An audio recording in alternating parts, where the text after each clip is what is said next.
the most powerful phone in history. This video is purely for entertainment and does not infringe on copyrights or laws. The rights to the novel and image belong to the original author. We do not claim ownership. Don't like waiting and want to listen to this fanfic in full now? Subscribe to our Patreon, where you'll find the best fanfics. Chapter 151 New Missions. After Xu Feng went down the mountain, he happened to pass by Miao village, so he went to the village to take a look. The village was still so peaceful, and the villagers were still so carefree. In the fields, the men are driving the oxen to plow the fields, and the children in the village are playing and laughing. It is really a scene of paradise. But Xu Feng looked at it, but felt a deep sense of sadness in his heart, because now they are only 3 years away from Miao village Tukin. That is to say, after 3 years, all these beautiful things, these people in the village, regardless of men, women and children, all will die innocently and tragically. Thinking of this, there seemed to be blood in front of his eyes, as if the scene of massacring the village was happening before his eyes. Xu Feng really didn't want to think about it anymore. Just as he was feeling sad, a long-lost system voice suddenly appeared in his mind. Fate mission, change the fate of being slaughtered in Miao village. Reward system currency plus 12000 for mission completion. No way, give me a task at this time. Xu Feng was really a little dazed. He was about to leave this world, but just because of his nostalgia and sentimentality, he actually triggered a system task. Speaking of which, this was the first mission he triggered in the world of Jade Immortals, but it was when he was about to leave. He couldn't help but start to get tangled up. It was difficult to decide whether to accept this task or not. He had no choice but to recall his personal information in his mind. Name, Xu Feng. Age, 21. Level, Early Foundation Establishment Experience Points, 54146, 200000. System Coin, 162. 100%, 100%, 50%, 100%, 100%. 5 Unlock App, WeChat, Kidian Reading, Xiaomi Video. Among them, the level of cultivation has unknowingly reached the early stage of foundation establishment, and Xu Feng doesn't understand whether the so-called foundation establishment of this system is the same as the foundation establishment in the usual sense. After all, this is an independent level system of the system. This mainly shows his strength at this stage. Before coming to this world, he was still at the late stage of cultivation. It should be the 4 years of cultivation in Xu Feng that raised his cultivation to the foundation building stage. In addition to the level, Xu Feng found that there were only more than 100 system coins left. He remembered that in order to enter this world, he spent, system coins, which made him poor and useless. Without the system currency, nothing can be done. If you just go back like this, everything will be over. Such a situation has automatically made a choice for Xu Feng, and he must complete the task of this system.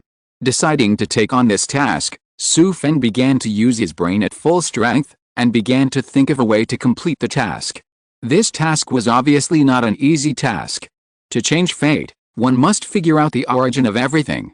He couldn't help recalling the ins and outs of the massacre of Miao village in the book.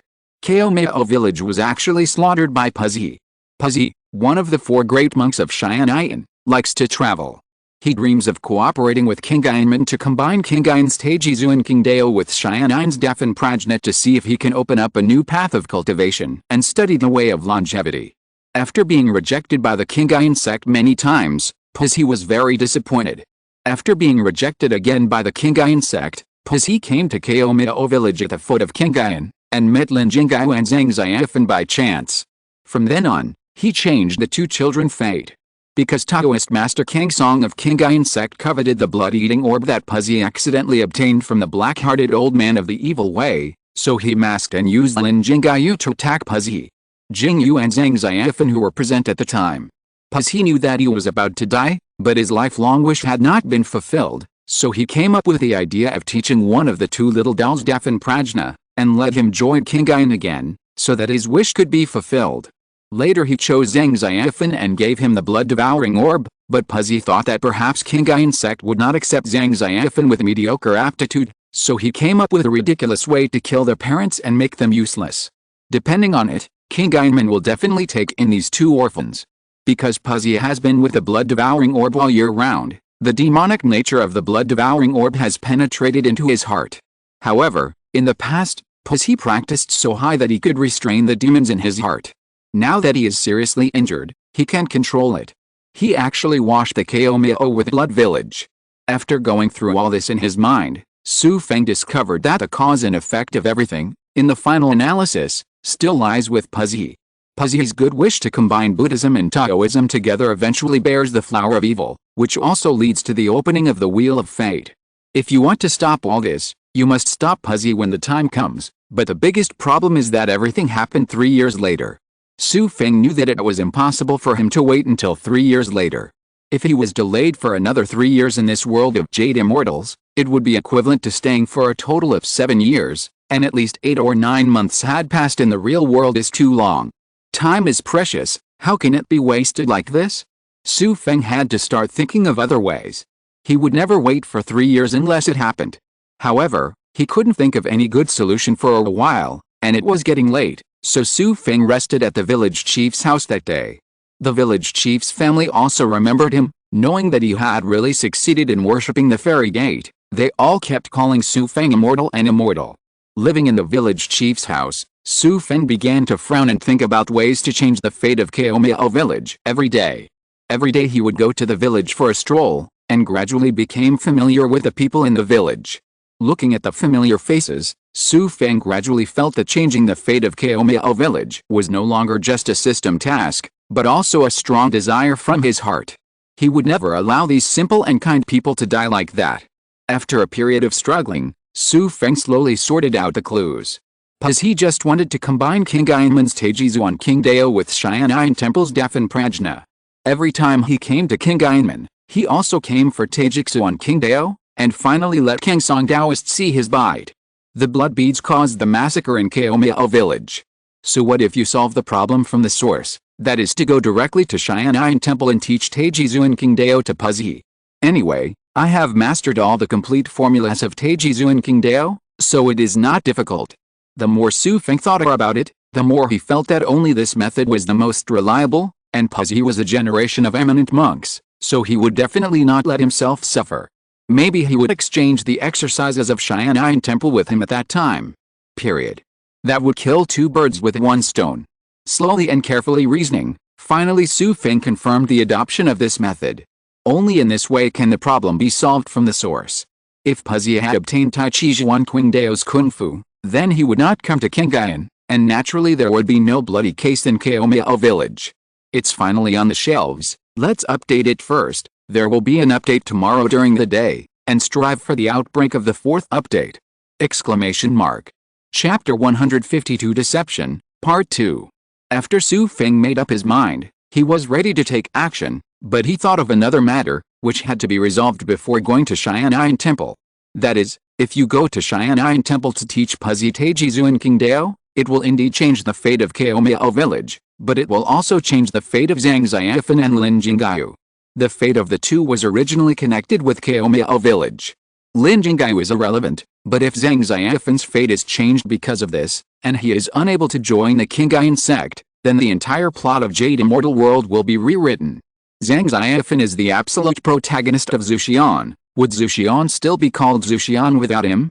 More importantly, even if he doesn't come to the world of Jade Immortals in the future, what happens to the world of Jade Immortals is none of his business. But Xu Feng is sure that he will definitely come back, so of course he can't let the whole plot change because of this. The familiar plot and characters are the biggest reliance for him to venture into another world. Therefore, it is necessary to ensure that Zhang Xiaofan will eventually worship the Big Bamboo Peak. It is not very difficult to do this. I am valued by my master Tian Buai, so it should not be too difficult to send a child up the mountain and let him accept it. Besides, at the beginning of the book, Tian Buai doesn't like Zhang Xiaofan, thinks he is clumsy in talent. It's not that Zhang Xiaofan's talent is really bad, it's just because he practiced both Buddhism and Taoism at the same time, which made his progress very slow. But judging from the fact that Zhang Xiaofan was able to complete the 5 volumes of heavenly scriptures, his real talent should not be bad, even better than most people, so Tianbui would not say that he was not accepted because of lack of talent. But the biggest difficulty lies in how to trick Zhang Xiaofan to go up the mountain. In the book, Zhang Xiaofan went up the mountain by coincidence because of the death of his parents and the destruction of the whole village. Now that his parents are here, Will his parents allow Zhang Xiaofan to go up the mountain to cultivate immortals, and Zhang Xiaofan himself is willing? This problem is what really troubled Xu Feng. Of course he couldn't kill Zhang Xiaofan's parents and force him to go to Liangshan like the evil heretics. If he did that, he would be no different from Puzi. Unable to think of a way, Xu Feng decided to actually go to Zhang Xiaofan's house to see his family situation and his parents' attitude. Leaving the village chief's house, he went straight to Zhang Xiaofan's house. Xiner took him there last time, so he knew the way well. What Xu Feng chooses is when they are all at home at night. Zhang Xiaofan's house is an ordinary rural family. The decoration is very simple, and it can be seen that they are not rich. The family was eating, and when they saw Xu Feng, they quickly welcomed him in respectfully, and asked him if he had eaten. In short, they were very respectful and very polite, calling Xianqi one after another. Xu Feng was not used to all this at first, but soon he thought of the reason why Zhang Xiaofan's parents were like this. You know, this is in the countryside. Zhang Xiaofan's parents must be illiterate farmers, not to mention that this world is a world where immortal cultivators really exist, so one can imagine their reverence and worship for gods and ghosts. Not to mention them, even in the real world, where science and technology are highly developed, there are countless religions and gods. Therefore, it is understandable that Zhang Xiaofan's parents respect him as an immortal teacher from the immortal sect, but from this, Xu Feng's brain flashed, and he suddenly thought of a possible feasible method. He sat down and took a sip of tea, saying that he had eaten and just stopped by their house to have a look and let them be more casual. Just as they finished their meal, Mrs. Zhang went to the kitchen to wash the dishes. Zhang Xiaofan was already 6 or 7 years old at this time, but he seemed to have a dull personality, an honest child. After eating, he also went to the room to play. Zhang's father was sitting alone in the hall with Xu Feng. He saw Xu Feng's gaze was on Zhang Xiaofan. He couldn't help asking cautiously, Master Immortal, is there a problem with Fan? Xu Feng rubbed his chin and murmured, frowning and did not speak. Father Zhang became more anxious when he saw this, and asked anxiously in his heart, Master Immortal, is there any disaster for Xiaofan? Please tell me, Immortal Master. Sighing, Xu Feng said in a low and slow voice, I did see something ominous.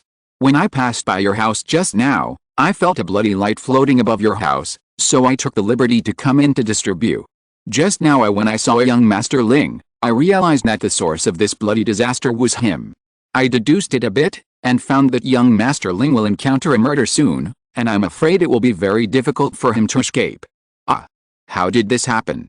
Immortal Master, please save Xiaofan. I'm just such a son, please find a way to save him. Father Zhang said, almost crying out of anxiety, got up all of a sudden. He bowed down in front of Xu Feng and kowtowed. Xu Feng quickly stopped him and said, please hurry up, it's not that there is no way to resolve it, it's just that my method may temporarily separate you father and son. Father Zhang heard that there was still hope, so he quickly stopped crying and said, as long as I can save Xiaofan's life, let alone separation, I'm willing to let me die. Xu Feng nodded, and said, young Master Ling's killing has a big background, all I can think of is to take him to Qingyuan, teach him the magic of immortality, and wash it away with the immeasurable immortal energy in my Qingyuan fairy gate. So as to have a chance to resolve it, but in this process, unless he completely eliminates the calamity, he can't go down the mountain, so I said he will be separated from you, and you won't be able to see him during this period. After Zhang's father heard this, he bowed down again, thank you for the rescue. Xiaofan not only resolved a disaster, but also had the opportunity to practice immortal methods. After such an agreement, Xu Feng and Zhang's father made an appointment to take Zhang Xiaofan away the next day, and let him explain the rest to Mrs. Zhang and Zhang Xiaofan. After leaving his house, Xu Feng also heaved a sigh of relief in his heart. He didn't expect the matter to be done so easily. In fact, before entering Zhang Xiaofan's house, he still had no clue, and in the end he just relied on his own on-the-spot response, brain-opening and nonsense to fool him successfully. Of course, this success has something to do with people in this world sincerely believing in the theory of ghosts and gods. I took advantage of Zhang's father's ignorance and superstition, and pretended to be a ghost for a while. Of course, it also has something to do with Xu Feng's real birth in the Qingyuan sect. Zhang's father believed his statement so much because of his identity, but I don't know how Tian Buyi would feel if he knew that Xu Feng actually used Qingyuan's identity to do such infamous things up. Such deception to achieve the goal is not what Xu Feng is willing to do, and it is too cruel to separate his father and son. After all, Zhang Xiaofan is only 7 years old, but this is the way he can think of that will hurt everyone the least. Period. In the future, if Zhang Xiaofan really cultivates Taoism, he can go back to Kaomidao village to visit his parents. As for what will happen if he finds out the lie he told, that is not what he is thinking about now. Early the next morning, Xu Feng bid farewell to the village head and came to Zhang Xiaofan's house. Zhang's father and mother were already waiting at the door. Their eye circles are all red, obviously they've just cried, and Zhang Xiaofan's small body is also carrying a small bundle, obviously inside is the luggage and clothes prepared by his parents. Chapter 153 Xian'an Temple, Part 3. Let's go. As Xu Feng said, he turned around and walked away. Zhang's father and Zhang mother let go with tears in their eyes. Zhang Xiaofan turned around step by step, but in the end he obediently followed Xu Feng away. Xu Feng still doesn't know how to fly at this time, so he can only take Zhang Xiaofan up the mountain on foot. Qingyuan Mountain is as high as 10,000 feet, but it is nothing to Xu Feng's current physical strength. But Zhang Xiaofan is a child who is only 7 years old after all. Xu Feng, fearing that he couldn't stand it, Feng wanted to carry him away, but unexpectedly the little guy was very stubborn and had to go by himself. There was no other way. Xu Feng had no choice but to follow him, thinking about how to explain to his master when he went up the mountain later. Xiangyuan is not easy to explain. Of course he can no longer use the same rhetoric as he did to Zhang's father. Any bloody disaster can only deceive Zhang's father. But for master, you can't make up other reasons out of thin air. After all, Father Zhang must have said something to Zhang Xiaofan. If Tian Buai asks Zhang Xiaofan directly at that time, everything will be revealed, so you must first use what Zhang father said to Zhang Xiaofan. Xu Feng walked, seemingly unintentionally said to Zhang Xiaofan beside him, Xiaofan, do you know why you want to go up the mountain with me? Father said that you are an immortal master. You have taken a fancy to me and want to take me to cultivate immortality. Then you just follow me obediently. Well, Dad said that I can go see him when I grow up. He said that cultivating immortals is very fun, so let me go at ease. Okay, Xiaofan is so good. Cultivating immortals is really fun, and you can use the skills you have learned to protect your parents in the future. Xu Feng already understood in his heart. It seems that Zhang's father didn't say anything about a bloody disaster to Zhang Xiaofan. He just said that he would follow him to cultivate immortality, so he had already thought about his words in his mind. Because of Zhang Xiaofan's slow pace, the two of them walked for 2 days until they arrived at Dazhufeng. Tianlinger was playing with a big yellow dog in the square.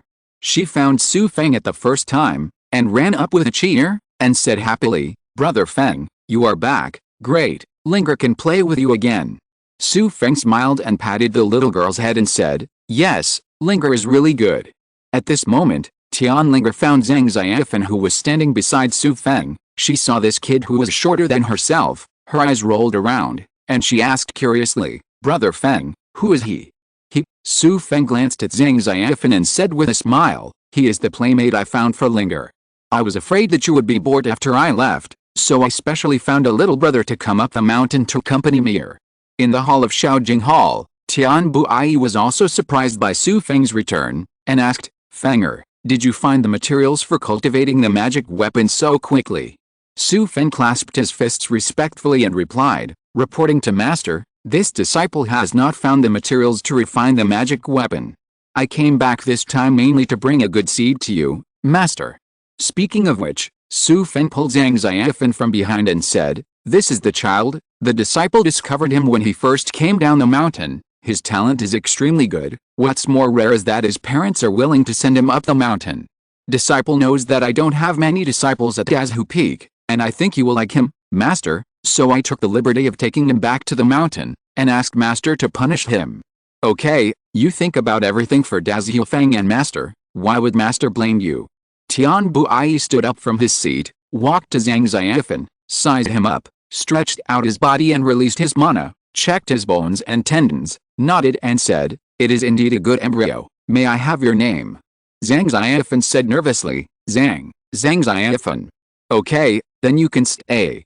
Only then did Xu Feng secretly heave a sigh of relief. Everything was finally completed smoothly. He didn't stay on the peak. After making arrangements for Zhang Xiaofan, he immediately went down the mountain again. The next place to go is Xian'an Temple, to meet Puzi, one of the 4 great monks. Xian'an Temple is one of the three major sects of Xuxin's Hongxiangdao, along with Qinghaimen and Fengxianggu. The people in the temple are practicing Buddhism, and they all practice the highest method of Buddhism, Dafen Prajna, relying on Buddhism to save all living beings. And its location is located in Mount Sumeru, so it is not as hard to find as Qinghaimen.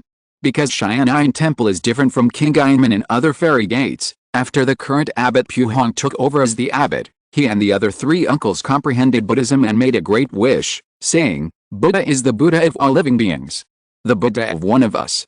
So he decided to open the mountain gate to accept the people. Therefore, every day on the 15th day of the Lunar New Year at Xian'an Temple, many nearby people would go to offer incense and worship Buddha. Naturally, such a place is easy to find. After Xu Feng went down the mountain, he bought a horse, asked the way all the way, and rushed to Xian'an Temple day and night. Sure enough, many people who asked along the way could point him in the direction. Half a month later, Xu Feng arrived at Xian'an Temple as he wished. And the day he arrived was at the 15th hour. Walking all the way up the mountain, he felt that there were so many people, it was as crowded as a modern holiday tourist attraction. Coming to the square of the main hall, countless mortals shuttle non-stop, countless people hold incense, kneel and worship the Buddha. The stepped square, inside and outside the hall, the incense is unimaginably prosperous. Xu Feng squeezed through the crowd and looked hard at the surrounding environment, but he saw white jade as a stone, flat pavement as a field, and stone steps stacked in groups of 9, connecting up to the Dakshin Hall, which is as high as 9 or 81 groups. Between the jade railings, you can see the majestic palace, which is extremely tall. In front of the palace, 13 huge stone pillars soar to the sky, more than 10 feet high, and the golden wall on the top of the palace is brilliant. And the various carvings in the palace are gorgeous and exquisite, far exceeding the imagination of the world, and not ordinary people can make them. Behind the Dakshin Palace, on both sides and in front, there are towering halls connected to each other. They are either connected by squares, or connected by winding paths, and some are directly connected together, layered on top of each other. Spectacular. After appreciating the magnificence of the building, Xu Feng started to do business. He came to the Dakshin Hall, found a young monk who was receiving pilgrims, and said that he wanted to see their Uncle Puzzy for something. The young monk's seniority is very small, and he is an ordinary disciple who has not practiced, but he has heard of the name of Master Puzzy. But these uncles usually devote themselves to practicing Buddhism in the little Xian'an Temple on the top of the mountain. Generally do not see outsiders. The little monk looked at Xu Feng for a while, and pronounced the Buddha's name, expressing that Puzzy did not see ordinary pilgrims. "Little master, I'm not an ordinary pilgrim. I would trouble you to inform me that someone from the Qinghaimen sect is asking to see Master Puzzy. I believe he will make a decision on whether he will see me or not." This the little monk was hesitant for a while, but he seemed to have vaguely heard that Qinghaimen also practiced the same sect as Xian'an Temple, so he finally decided to report it. "Since you are a senior from Qinghaimen, please follow me to the guest room to rest for a while, and I will go to the top of the mountain to report to Uncle Puzzy. Ask for a monthly pass, ask for a subscription, ask for a reward. Oh. Chapter 154 Immeasurable Jade B, Part 4. The little monk brought Xu Feng to the guest room, and he went to report. Xu Feng looked at the room and found that although the whole room was simple, the profound heritage of Xian'an Temple could be seen in every detail. The room is quite spacious, the four corners are big red lacquered pillars, the floor is paved with green bricks, the door is made of paulownia wood, with a window on each side, also painted with red lacquer. It looks very solemn. On the other side of the wall, there is a wooden bed, simple and solid, without any more decorations. Presumably the monks don't care about such things. There is a round table in the middle of the room, surrounded by 4 round stools. The table and chairs are all black, and there are teapots and cups on the table, which are plain porcelain. Xu Feng sat down at the table, poured a cup of tea and drank it himself. An hour later, the little monk came back, clasped his hands together and said, "This benefactor, the old master asked me to take you there." So Xu Feng put down his teacup and followed the little monk out. He had expected that with Puzzy's obsession, he would definitely receive him when he heard that he was from Qinghaimen. Xu Feng followed the little monk all the way, without saying a word. He passed the Dakshin Hall, and there was still a long string of temples and temples behind him. It's just that the little monk walked back with Xu Feng all the way, but he didn't stop at any of the palaces and pavilions. He just walked towards the back mountain. In the end, they let him out of the back gate of Xu Temple and walked up a small mountain road to the top of Mount Sumeru. Xu Feng was not surprised by everything, because he knew that although Xu Temple was open to the world, monks needed to be pure after all. The real Buddhist practitioners in the temple lived in the small temple on the top of the mountain, commonly called Little Xu Temple. Although Mount Sumeru is not as towering as Qinghai Tongshan Peak, it is definitely not low. The Xu Temple they came out of just now is already in the middle of the mountain, but they went up this time and walked for half an hour before they saw the plaque of the Little Xu Temple. From the outside, the Little Xu Temple really can be called a small character, a courtyard that can only be entered and exited 3 times. It is far from the magnificent Xu Temple on the middle of the mountain. But here is far away from the mundane world. I can only see the surrounding pines and bamboos, dense forests, the mountain wind blowing, loosening the bamboos, the indescribable tranquility and elegance, compared with the bustle at the bottom of the mountain. It is another feeling. After entering Xu Temple, the little monk led Xu Feng through the central Buddhist hall, turned 2 turns to the right, and walked into the back hall, where there are 3 pure meditation rooms.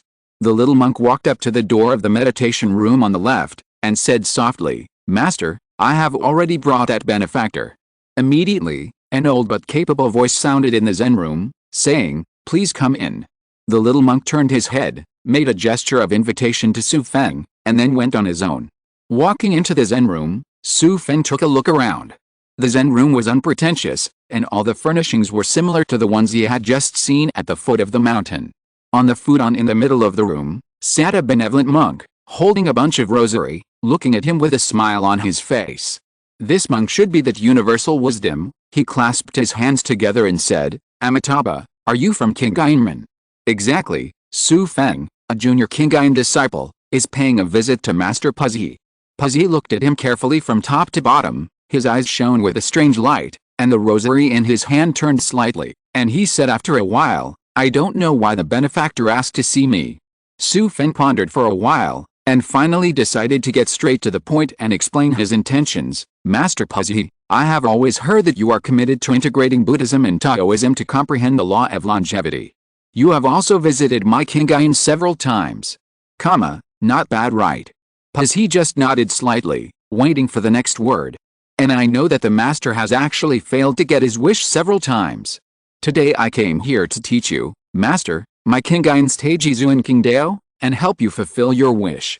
Puzi's eyes lit up when he heard Taijizuan Qingdao's words, and finally his face showed a trace of excitement, but he soon calmed down. After all, he is a monk of a generation. Although it is related to his lifelong wish, he can still control himself very well. "And Chuafo, I don't know why the benefactor taught me the Tai Chi Zhuan Qingdao.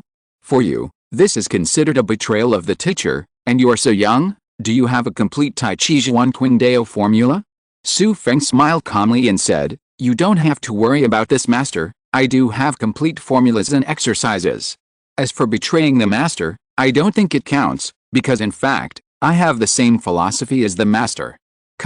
I also think that there may be places where Buddhism and Taoism can learn from each other. Besides, I know what Master is like. Even if I teach you Taijizuan Qingdao, you won't let it out again." Putting his rosary on his head, Puzi said after a long while, "It seems that you, the benefactor, have really investigated the poor monk. Even if it is as you said, you will teach me the Taijizuan Qingdao, then what do you want the poor monk to give you in exchange?" Master really understands people. As I said just now, like Master, I am also interested in both Buddhism and Taoism. However, I know that my ability is low and my vision is limited. I still can't integrate it like you, Master. 2 kinds of exercises. But I am really interested in Buddhism. I heard that there is a spectacle in your temple called Wordless Jade Wall, which is over 7 feet high and smooth like jade. It is said that the founder of Xu Temple enlightened Buddhism. I have been admiring the name for a long time, so I want to take this opportunity to watch it. Puzi proclaimed the Buddha's name and began to think seriously. He went to Qinghai many times to seek Taoism, but was rejected by Daoxuan. But the young man in front of him was about to peek at the jade bibi without words as soon as he opened his mouth.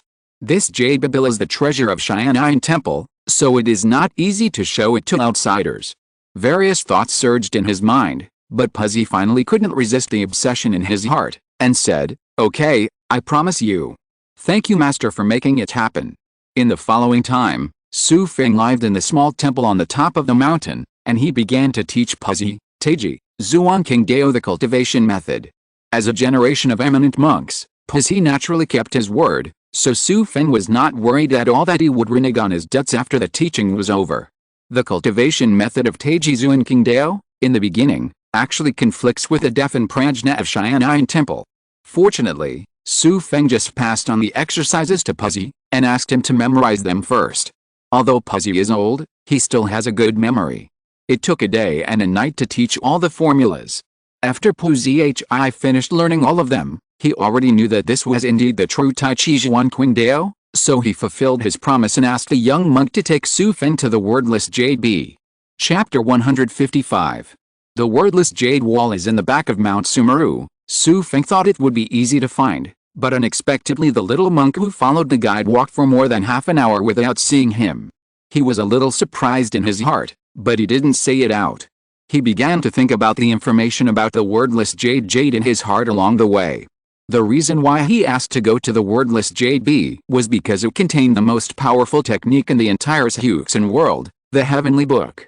There are 5 volumes in the Xianshu, and the 4th volume is included in this jade bee. Zhang Xiaofan also got it in Wuzi jade bee and Zhu Xian, so Xu Feng also wanted to try his luck. However, Xu Feng couldn't remember the detailed information about the wordless jade wall. Seeing the young monk leading the way, he asked, "Dare to ask my little master, how did this wordless jade wall come about?" The little monk smiled and said as he walked, "It's a long story. When the wordless jade wall appeared, no one knows. We only know that thousands of years ago, when the founder of Xian'an Temple was still a wandering monk, he wandered all over the world. One day, for some reason, he strayed into the mountains of Mount Sumeru and lost his way, unable to get out again. In desperation, the patriarch wandered among the mountains and forests. He was also born with a Buddhist fate, and he saw a stone wall as smooth as jade at that time. The patriarch was exhausted and rested under the jade wall. It is said that the patriarch sat under the jade wall without words for 3 days and 3 nights. Somehow, he gradually became samadhi. Under this wordless jade wall, I suddenly realized the principles of Buddhism.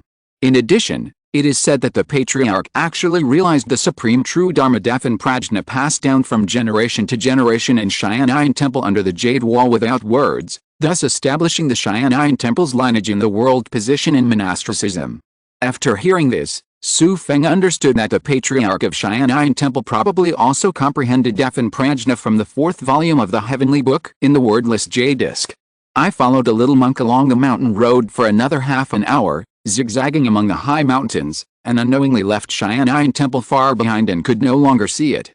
The terrain of the mountain range behind Xian'an Temple is much wider than imagined, but the peaks and ridges are verdant, and the mountain breeze is blowing. Along the way, there are strange rocks and strange things, or there are cliffs and waterfalls falling from the sky. Suddenly I heard the little monk in front of me say, "It's just ahead." Xu Feng heard the words and looked forward, but he saw that the mountain road ahead was still winding, with dense forests on one side and weeds and thorns growing on the other side, and a cliff was 3 feet away. Could it be that the jade wall is just under this cliff? The little monk smiled and folded his palms together. Exactly. Xu Feng walked to the top of the cliff and looked up, only to see that the fog below the cliff was filled with mist, like rolling waves, surging endlessly, like a valley. The little monk said with a smile, "Donor, go down by yourself, I will wait for you here." Xu Feng stood on the cliff, pondered for a moment, and jumped down. Although he couldn't fly with a sword, he took out the Soul Destroyer stick, and the Soul Destroyer had recognized him as the master, and a blue light shone unexpectedly, covering Xu Feng's whole body, protecting him, and slowly falling down. In the process of falling, Xu Feng looked at the mountain wall, but he saw a white mist in front of him, and he couldn't see anything. Soon, the fog gradually thinned, and the scenery under the feet suddenly became clear. It was a small stone platform, which was quite smooth, with a radius of 3 feet and sparse trees. After falling to the ground, he turned his head to look at the cliff, and then raised his head to look around, only to see that the top of his head was filled with thick fog, and he couldn't see anything. But Xu Feng knew that the wordless jade was definitely behind the thick fog, but he had no way to dispel the fog, so he could only watch the thick fog and wait for it to dissipate. After staring at it for a long time, the wind suddenly blew up, and the thick fog finally drifted away. The sun shone brightly, and the sky and the earth were filled with dazzling light in an instant. Just in front of Xu Feng, under the cliff, there is a cliff like a mirror, hanging straight down, more than 7 feet high and 4 feet wide. The material of the mountain wall is like jade but not jade. They are all in this jade wall. Wordless Jade B. Seeing the legendary Jade B, Xu Feng couldn't help being a little excited. Looking at it, he had to marvel at the uncanny craftsmanship of nature. But after the shock, Xu Feng began to think about where the legendary heavenly book was, but after studying it for a long time, there was nothing to start with. The entire wordless jade disk remained unchanged. How can the heavenly book be revealed? Without a clue, he began to recall the situation in the book, hoping to find some clues.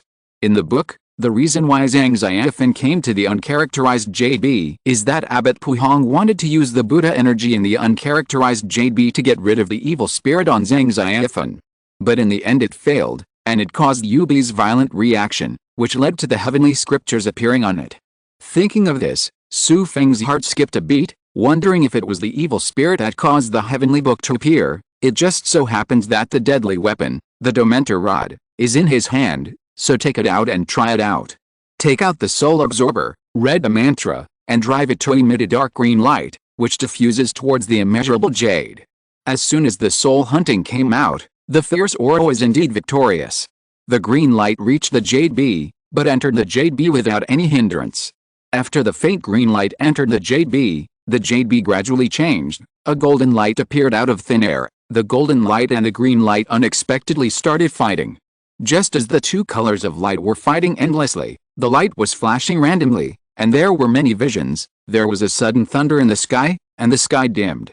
Storms from all directions rolled in, and on the smooth jade wall with no characters, from top to bottom, a row of big characters appeared, little by little, like deep carvings. In addition, there were countless golden ancient and difficult to understand the font, like boiling, flickers and dances among the golden and red lights of the jade wall, making people dazzled. It turned out to be a success. Xu Feng was so excited that he couldn't speak. Looking at the countless golden and clumsy fonts on the jade wall without words, all his energy was attracted by those words. He is sure that what is flashing on the wordless jade wall at this moment is definitely the 4th volume of Book of Heaven. On the jade wall, sometimes auspiciousness rises, and sometimes dark red flashes. The solemn golden light is mixed with a strange and unpredictable red light, which makes people feel breathless. But after reading it for a long time, Xu Feng found one thing sadly, that is, he didn't know any of those words. These characters are ancient characters that I have never seen before, and I can't help but guess. Xu Feng is completely dumbfounded. He saw the Book of Heaven, but he didn't know the characters. Entering is the most disturbing thing. Xu Feng felt hopeless for the first time. Could it be that God really didn't want him to get this Bible? If you're listening to this novel on a channel other than Fanfic World, it means they downloaded and uploaded it without effort. We cordially invite you to visit our channel, Mundo Fanfic Novelist. There you'll find the original version of this story, and you can explore many other novels of various genres. We're waiting for you to immerse yourself in a world of incredible novels. Chapter 156. Just when Xu Feng was anxious because he didn't recognize the gold characters on the wordless Jade B, suddenly a system notification sounded in his mind, saying that he had obtained a skill. After checking it in my mind, it really showed that there was an exercise called Book of Heaven, which had already appeared in the mall, and the system actually read the Book of Heaven automatically, but when I saw its price, Xu Feng felt helpless again, and the system actually read it. Reselling it to him would cost another, system coins. Brother system, are you too dark? What kind of business are you doing? I'm doing fair business, voluntary buying and selling. You can choose not to buy from me, and memorize the words on the stone wall yourself. Xu Feng was helpless, but he had nothing to say. After all, he really couldn't read the characters on the Jade B, but he didn't plan to buy it back from the system for the time being. After all, this was the 4th volume, not the 1st. There must be a lot of problems in cultivation, and it is better to buy from the system when needed in the future. After a quarter of an hour, the golden characters slowly disappeared and disappeared. After getting the heavenly book, there was no need to stay any longer. After activating the Soul Destroyer, He returned to the top of the cliff, and the little monk was still waiting. Following him back the same way, he came to Ye temple. As soon as he saw Puzi, the system's voice suddenly sounded, "Congratulations on completing the task of changing the fate of Kaomeo village. The reward system currency is 15,000. Xu Feng also breathed a sigh of relief. It seems that after Puzi got the formula of Taijizu and Qingdao, the fate of Kaomeo village will really be changed, just as he expected. After everything was over, Xu Feng bid farewell to Puzi and the monks of Xian'an temple, and went down the mountain. He didn't leave very far, found a place where no one was there, and began to prepare to return to the real world. To be honest, he couldn't wait to go back. After all, he had really stayed in the world of Zuxian for a long time. Press the exit button from the mind, space fluctuations appear, and Xu Feng's figure has disappeared in this world. In a villa on the outskirts of Jiangchang City, a figure appeared out of nowhere. It was Xu Feng who had returned. Returning to my familiar home, looking at the modern furniture and decorations, my heart feels warm, and my tiredness seems to have disappeared a lot. No matter how good the other world is, it is most comfortable to return to the environment where I grew up. After returning, the first thing Xu Feng did as usual was to sleep for 3 days and 3 nights. Fortunately, such a long jet lag was equivalent to giving his brain a period of buffer rest. After a good night's sleep, the effect was obvious. After Xu Feng woke up, he felt that the things he had experienced in Zuxian's world seemed a little far away, and he was able to gather his thoughts into the life in front of him. Flipping through the calendar, Xu Feng found that it was already July. You must know that when he left, it was just after the Chinese New Year, and it really had been half a year. This broke the time record of his going to another world. After leaving for such a long time, the first thing Xu Feng worried about was his parents. After disappearing for such a long time, they would definitely worry. Fortunately, Xu Feng had already thought of this when he returned home during the spring festival, so he lied to the 2 old people, saying that his job was abroad, and that it might be inconvenient to make calls in the poorest part of Africa, so he told them not to worry. Otherwise, they disappeared out of thin air for so long, maybe the 2 elders would have called the police a long time ago. But now that he is back, he still has to call home to report his safety as soon as possible. When the old man heard Xu Feng's voice, he was so excited that he couldn't help himself, and they all thanked God. After calling his parents, Xu Feng started notifying Tang Shining and some friends of his return. In the next few days, Xu Feng went to the company again. It happened to be Monday, and he ran into Lu Mengsu, who was in the office. When she saw Xu Feng, she felt as if she had seen a ghost. It took her a long time to recover, and said tremblingly, "Old boss, are you really back? I'm not dreaming." Xu Feng smiled slightly, went to the office chair and sat down, saying, "You are not dreaming, I am back." Lu Mengsu said in a strange tone, "I've never seen a boss like you who disappeared for so long. Aren't you afraid that I won't work and run away?" "I believe you are not that kind of person," Xu Feng smiled, "otherwise I wouldn't have chosen you in the first place. How about it, after such a long time, have you completed all the things I asked you to do?" Lu Mengsu nodded. "It was finished more than a month ago, and I graduated in June, but you paid me half a year's salary, so even though I have nothing to do, I still come to the office on time every day." She said with a smile on her face, "Actually, I also want to get your salary, so I have to keep my promise, but if you don't come back this month, I'm going to leave. After all, you only paid half a year's salary." "Well, of course, but you really did a good job. Well, now that I'm back, you won't be bored anymore. We have a big battle to fight soon." Xu Feng pondered for a while, touched his chin and said, "Well, I'll give you a week off. You should recharge your batteries, and after a week, you will come to work on time, and I have important things to do. Arrange for you to do it." After arranging the company's affairs, Xu Feng continued to look for Liu Dadan non-stop. When he came back this time, he decided not to wait any longer. Everything should be almost ready, and it was time to attack. Seeing Xu Feng, Liu Dadan also greeted him. Apparently, during the period of disappearance, many people noticed that Xu Feng also prevaricated by going abroad. Then he started to get straight to the point. "Boss Liu, half a year ago, I entrusted you with a matter. I wonder how you are doing now." Liu Dadan heard that Xu Feng asked about this matter, so he drove all his men out of the private room, leaving only the 2 of them in the room, and then he said softly, Master Su, I will naturally do my best to do what you asked me to do. Said, in the past 6 months, my people have dug up a lot of scandals about the song group, and because you haven't come back, my people have been collecting it. Okay. Xu Feng said, very satisfied. Boss Liu, just give me all the information you have collected so far. Liu Dadin asked someone to fetch them. There were CD-ROMs and paper-based materials. Xu Feng didn't have time to look at them carefully, so he put them away all at once, and said, Boss Liu, thank you so much, I'll take my leave first. Now everything is ready, equivalent to all the layout before going to Jade Immortal World, has been completed. The net has been woven, although it took almost a year to weave the net, but now it is time to collect the net. Xu Feng is confident that this time the entire song group will definitely be wiped out. Chapter 157. After returning home, Xu Feng began to study the materials obtained from Liu Dadin with all his heart. Now he doesn't want to procrastinate any longer. He wants to resolve the grievances with the Song family as soon as possible, and there is no point in procrastinating any longer. Moreover, he is not very interested in everything in the real world now, and the reason why he still remembers the enmity with the Song family has nothing to do with his ex-girlfriend Ye Xiner.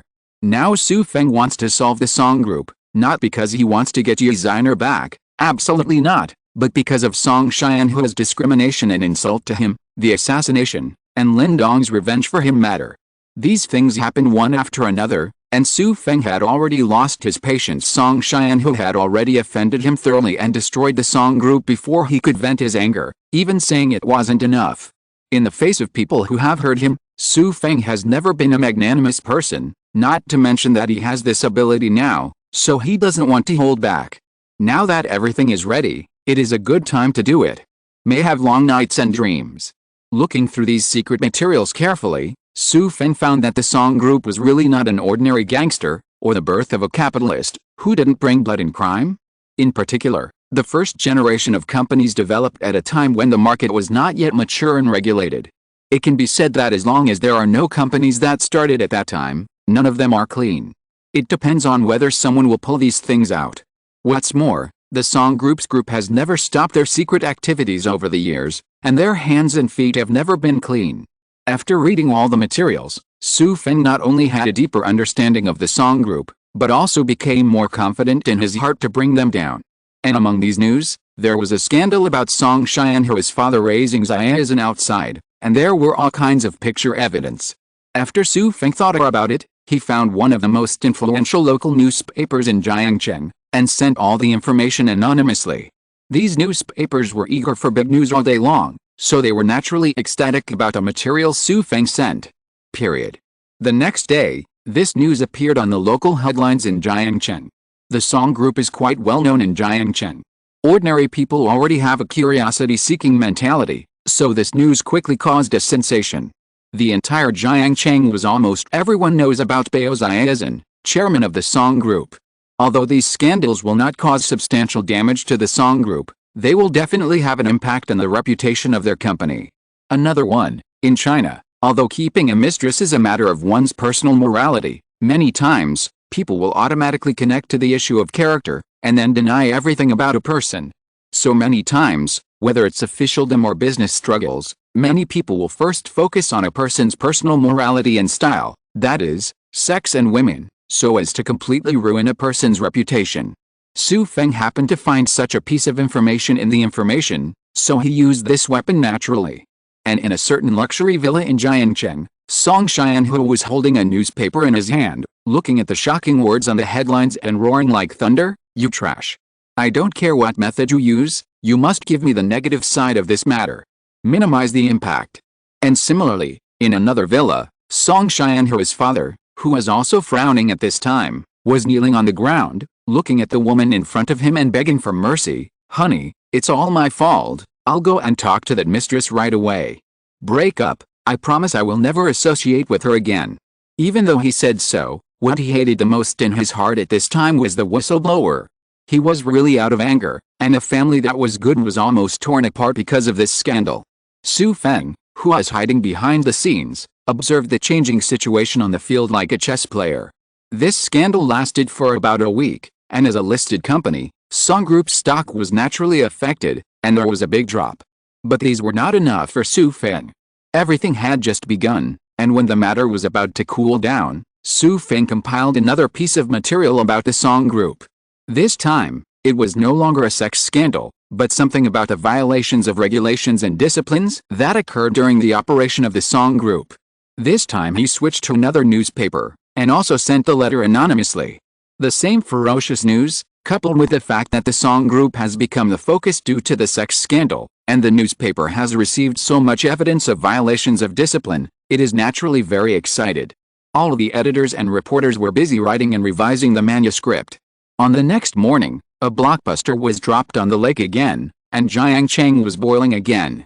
All the headlines in the media are Song Group sex scandal and then the shady scene. How deep is this group? Dig deep into the Song Group and see the crimes of real estate, and other shocking headlines. This wave of bombs is different from the previous sex scandal, because it involves many commercial immoral behaviors and violations of discipline, which is a fatal blow to Song Group's reputation. And Xu Feng didn't stop there, and basically released a blockbuster every 2 days. Each time it was a different media. With one wave after another, Xu Feng continued to fuel the flames behind him, making everything move towards develop in the direction he wants. But the Song Group, without the slightest preparation, was caught off guard and had no chance to fight back. These scandals broke out continuously and intensively, and the stocks of the entire Song Group began to plummet. And this is exactly what Xu Feng wanted to achieve. He sold all the stocks that he had bought with Fang Licken for more than 1 million yuan, which further exacerbated the crazy decline of the entire Song Corporation's stocks. In addition, Xu Feng not only sent the materials about the Song Group to the media, but also sent a copy to the police, because many of them were actually involved in crimes. After the police received the information, they immediately joined forces with the Industrial and Commercial Bureau of Jiangcheng City to investigate the entire Song Group. As a result, although everything has not yet been concluded, the public and the media are already overwhelmingly critical of the Song Group, and the reputation of the entire group is even worse. The insults from the public, the crazy drop in stocks, and the investigation by the police all made Song Xianhu confused. At the beginning, he would throw a tantrum in the villa, throwing things at everything, but slowly, the situation deteriorated step by step. But he was still powerless.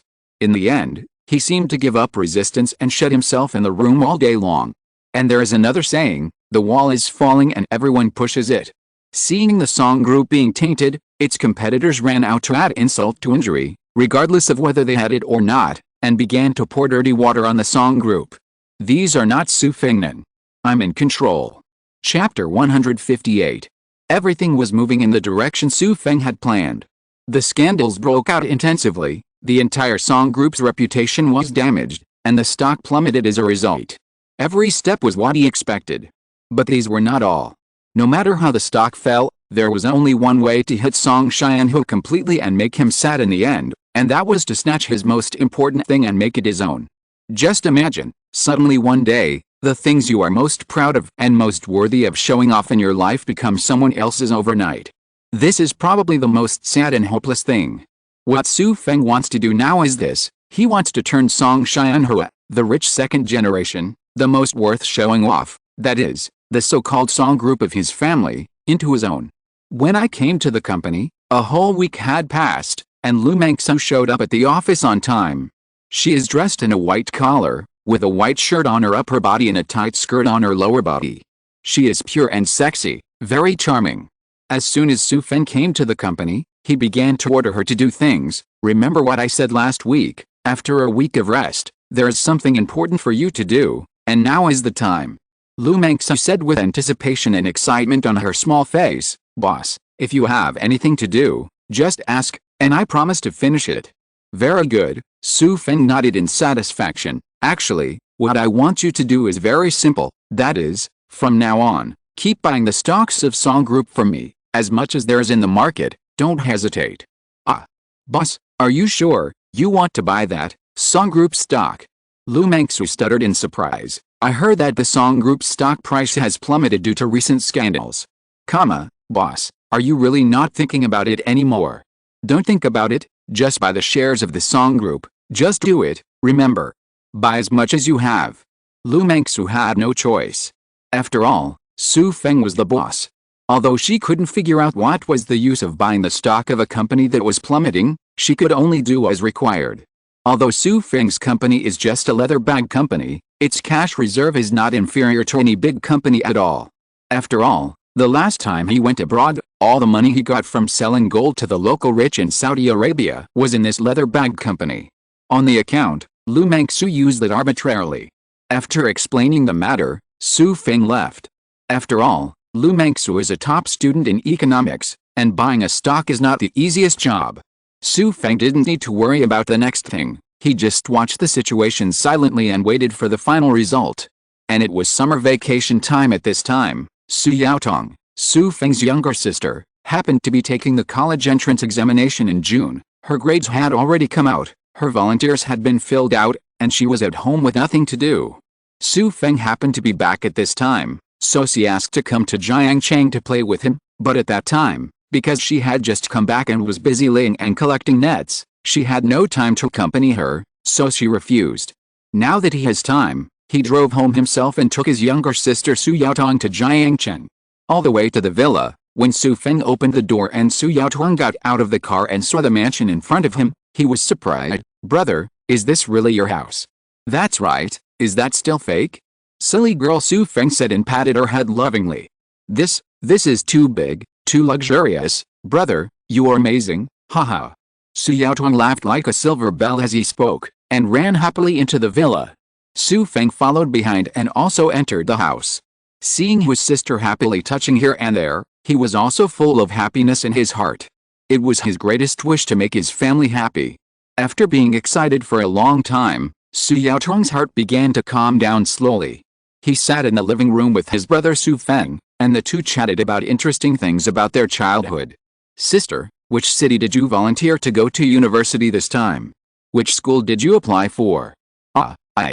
I applied for economics, and the school is in Yanjing. It's actually the capital." "That's great. Then I'll go to Yanjing with you. It just so happens that I haven't been to China's capital yet." In the next few days, Xu Feng took his younger sister to visit all the fun places in Jiangcheng, but he didn't take his younger sister to places that were too far away, and the journey took more than a day. After all, there was one more important thing waiting for him. Deal with it. Xu Feng has been paying attention to the news.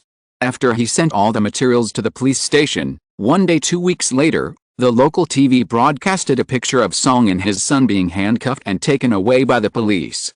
Looking at Song Xianhua, who looked haggard and ended the curtain in the picture, Xu Feng knew that everything was really over. As for Lu Mengsu, he also gave him good news that 40.00% of the Song Group's shares had been acquired. With 40.00% of the shares, it is already the largest shareholder that deserves it. This news spread like wildfire, and the headlines of the media were Song Group caused serious damage, an unknown small company acquired Song, Song's father and son both fell, and the country changed hands. 1 week after the arrest of Song's father and son, the entire Song Group's shareholder meeting was held again, and Xu Feng naturally appeared as the number one. At the meeting, there were actually not many old shareholders. After all, Song's stock had fallen so sharply that all the old shareholders had sold off. But no matter what, the board of directors was held as scheduled, and at the end of the meeting, Xu Feng, who was no surprise, was elected the chairman of the board. This is also expected by Xu Feng. After all, he owns 40.00% of the stock.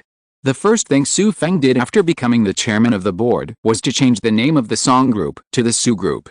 The Song Group no longer exists in the world. And Xu Feng's ultimate goal was also achieved, not only sending Song Xianhua to prison, but also turning his Song Group into his own Xu Group. Nothing could be happier than this. After settling this grievance, Xu Feng's mood is much lighter and brighter, like a peasant who turned himself into a master in the old society and finally moved to the mountain that has been pressing on him. It is difficult to think about it or not. As for the Xu Group in his hands, Xu Feng had no experience in managing such a large group, nor did he have any interest in it, so he transferred Lu Mengsu over and made her a senior general manager to manage the company on his behalf. In addition, Xu Feng selected one of the directors as the CEO of the group to help him manage the entire group. Due to the previous crimes involved in the Song Group, Xu Group had to start from scratch in many aspects, and Xu Feng has always emphasized that Xu Group is a brand new company. All the senior executives of the original group were expelled by Xu Feng, because they must all belong to the Song family before, and there would be hidden dangers if they stayed. He will leave the rest to Lu Mengxiao and the newly appointed CEO, and let them start rebuilding. Chapter 159. After handing over the company's affairs to Lu Mengxiao, Xu Feng became the hands-off shopkeeper, and lived every day with ease. When the most hated person goes to prison, the vengeance will be avenged.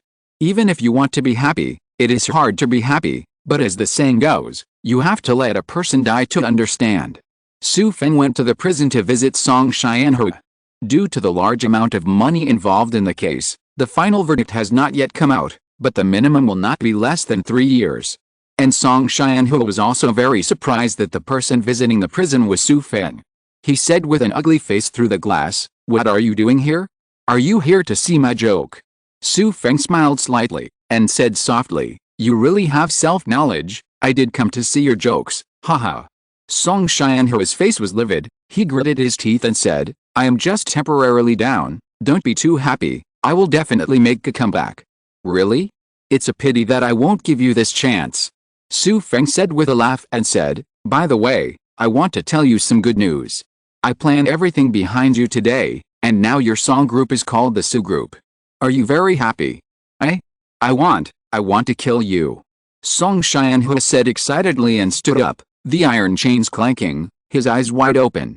The prison guards inside saw Song Xianhe's agitation, so they cut off their chat, and then Song Xianhe was forced to leave by the prison guards.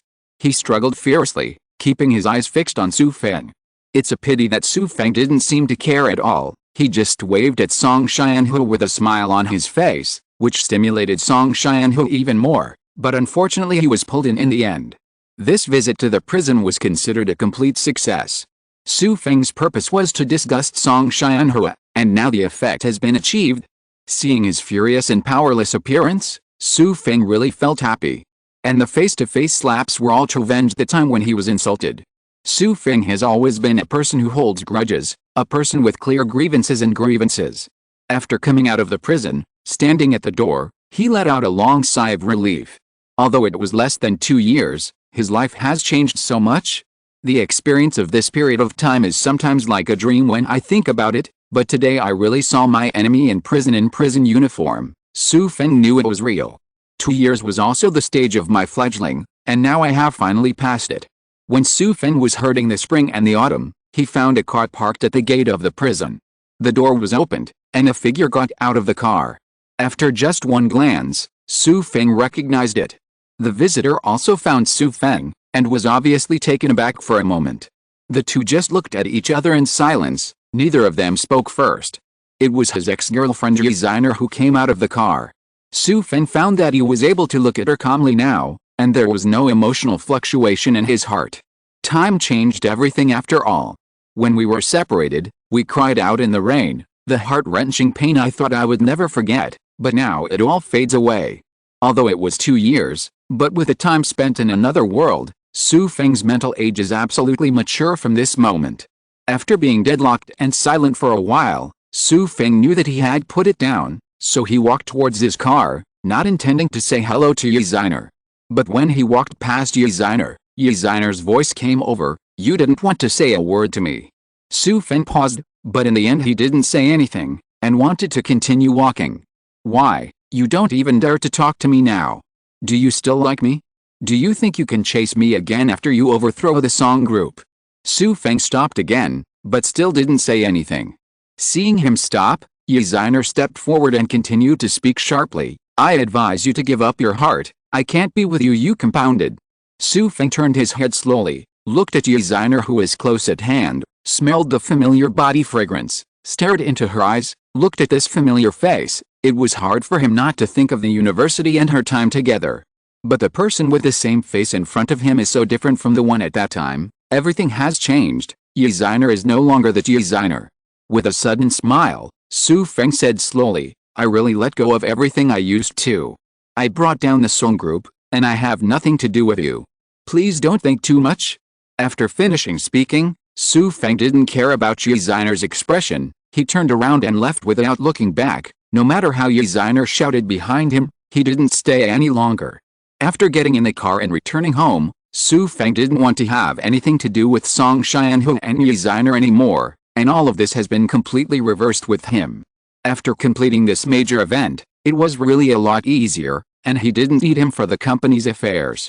He just watched various TV dramas and novels in the villa, making theoretical preparations for the next time travel, and also choosing the next world. The process of course, this time I won't leave soon, because my younger sister will start college soon. Xu Feng's plan is to personally send his younger sister to university before starting the next time travel rest. It was summer vacation time. Tang Xining was also on vacation, and she also came to Xu Feng's villa. During the Chinese New Year, Xu Feng took Tang Xining home. Su Yaotuang had met Tang Xining before, so when she saw Tang Xining, she was like a sister-in-law shouted out. At that time Xu Feng was drinking tea, and he sprayed out a sip of water. Tang Xining also blushed, but she didn't say anything. There was even a happy expression on her little face. She pulled Su Yaotuang and started chatting among girls. Period. The two of them seemed to have endless topics to talk about, and they couldn't stop talking. Xu Feng was on the side, and couldn't get in the mouth. The three of them lived together. During this period, Xu Feng accompanied them to go shopping, and then helped them carry things and run errands. Otherwise, they would travel nearby, and Xu Feng would be their free driver, but Xu Feng didn't complain. After all, one was his own sister and the other was his friend. Just like that, the summer vacation was quickly spent in the joyful play of the three of them. As for the Xu group, during this period, under the management of Lu Mangxu and another person Du Chang, it was also on the right track. Xu Feng officially handed over the operation of the company to them, and he himself was named as the chairman of the board. Period. Things in Jiangcheng were handled well, and it happened that it was time for Su Yaotuang to start school, so Xu Feng personally sent her to Yanjing, the imperial capital of China. Chapter 160 Fire Demon. As the capital of China, Yanjing is not as prosperous as Jiangcheng, and the university that Su Yaotuang was admitted to was Yanqing University, which ranked top 2 among universities in the country. Xu Feng personally accompanied her to Yanjing, and accompanied her to go through all kinds of freshman admission procedures. After that, he didn't want to go back to Jiangcheng for the time being, so he bought a courtyard house in the old city center and lived in it down.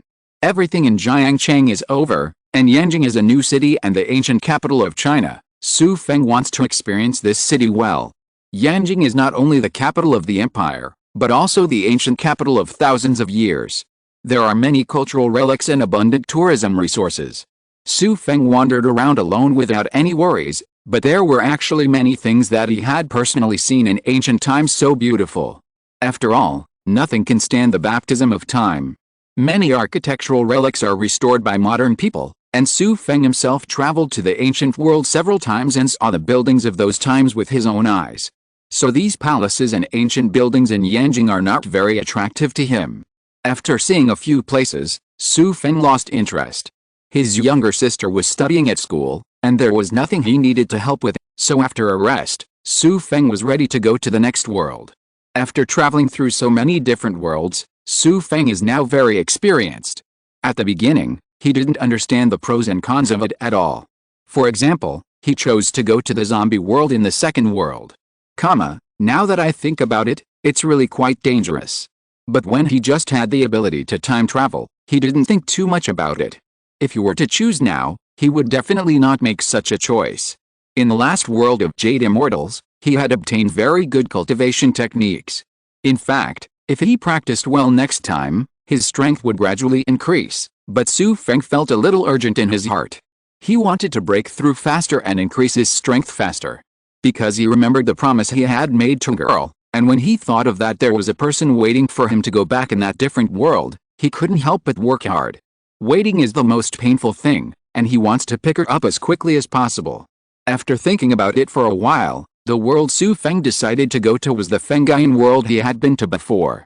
After training in Zhu Xiantong, his strength has grown a lot now, and he will be more confident in going to Fengyan, and more importantly, Fengyan has what he needs. After making complete preparations, Xu Feng performed a series of operations with ease, re-entering Fengyan, and the system collected more system coins than last time, a total of ...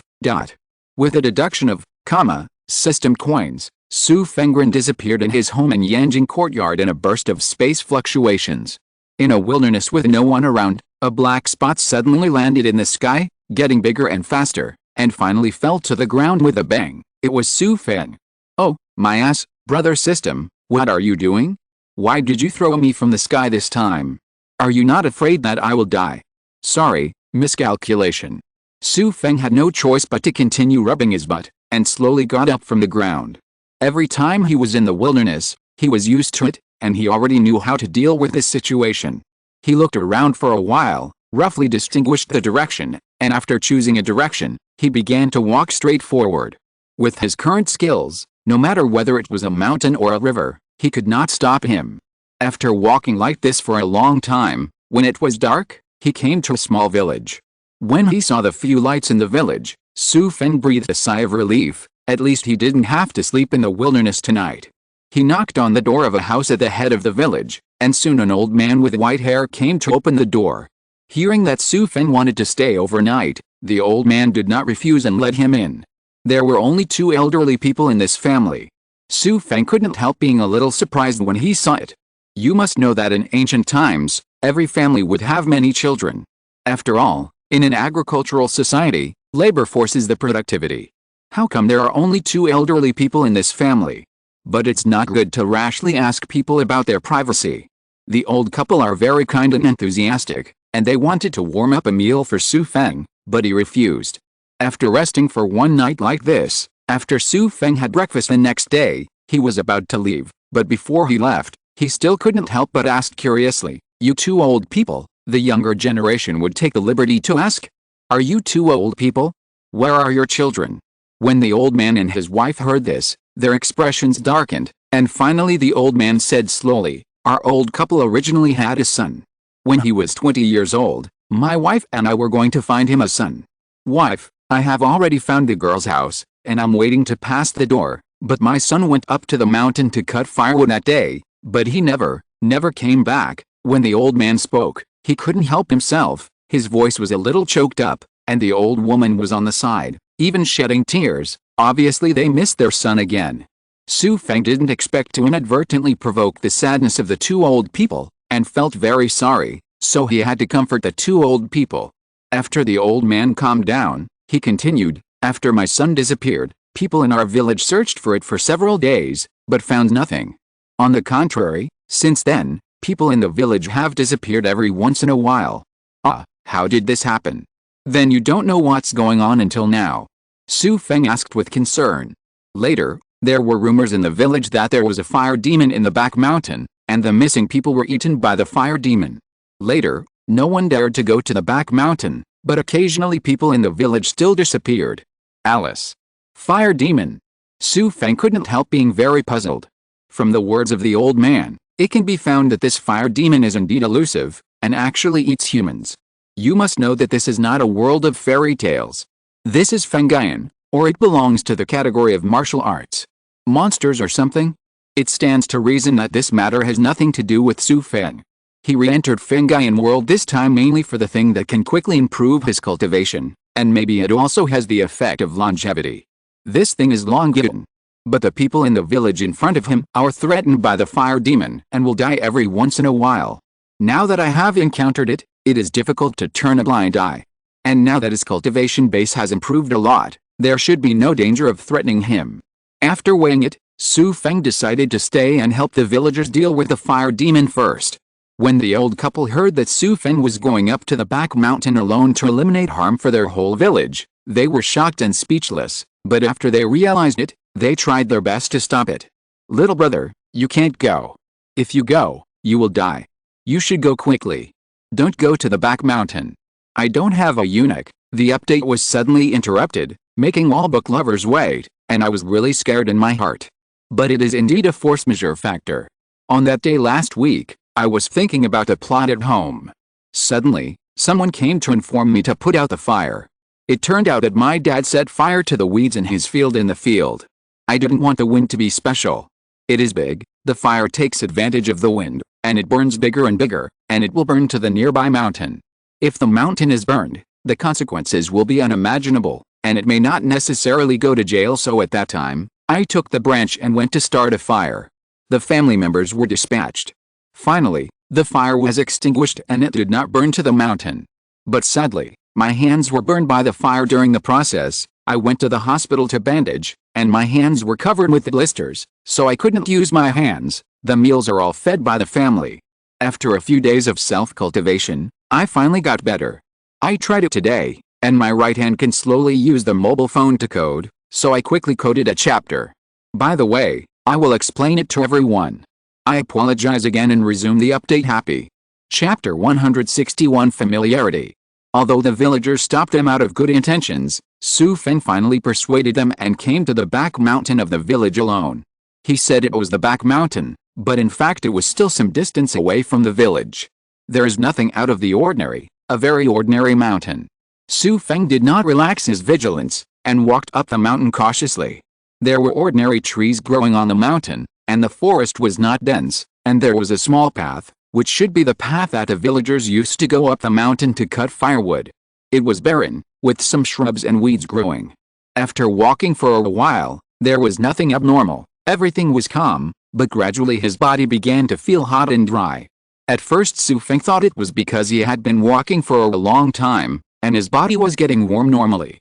But later, the feeling of heat became stronger and stronger, and Xu Feng knew that something was wrong, and related to the fire demon that the villagers said. Could there really be a fire demon on this mountain? Thinking of this, Xu Feng became more and more curious, but he didn't have a trace of fear. He walked to the place with the strongest heat sensation.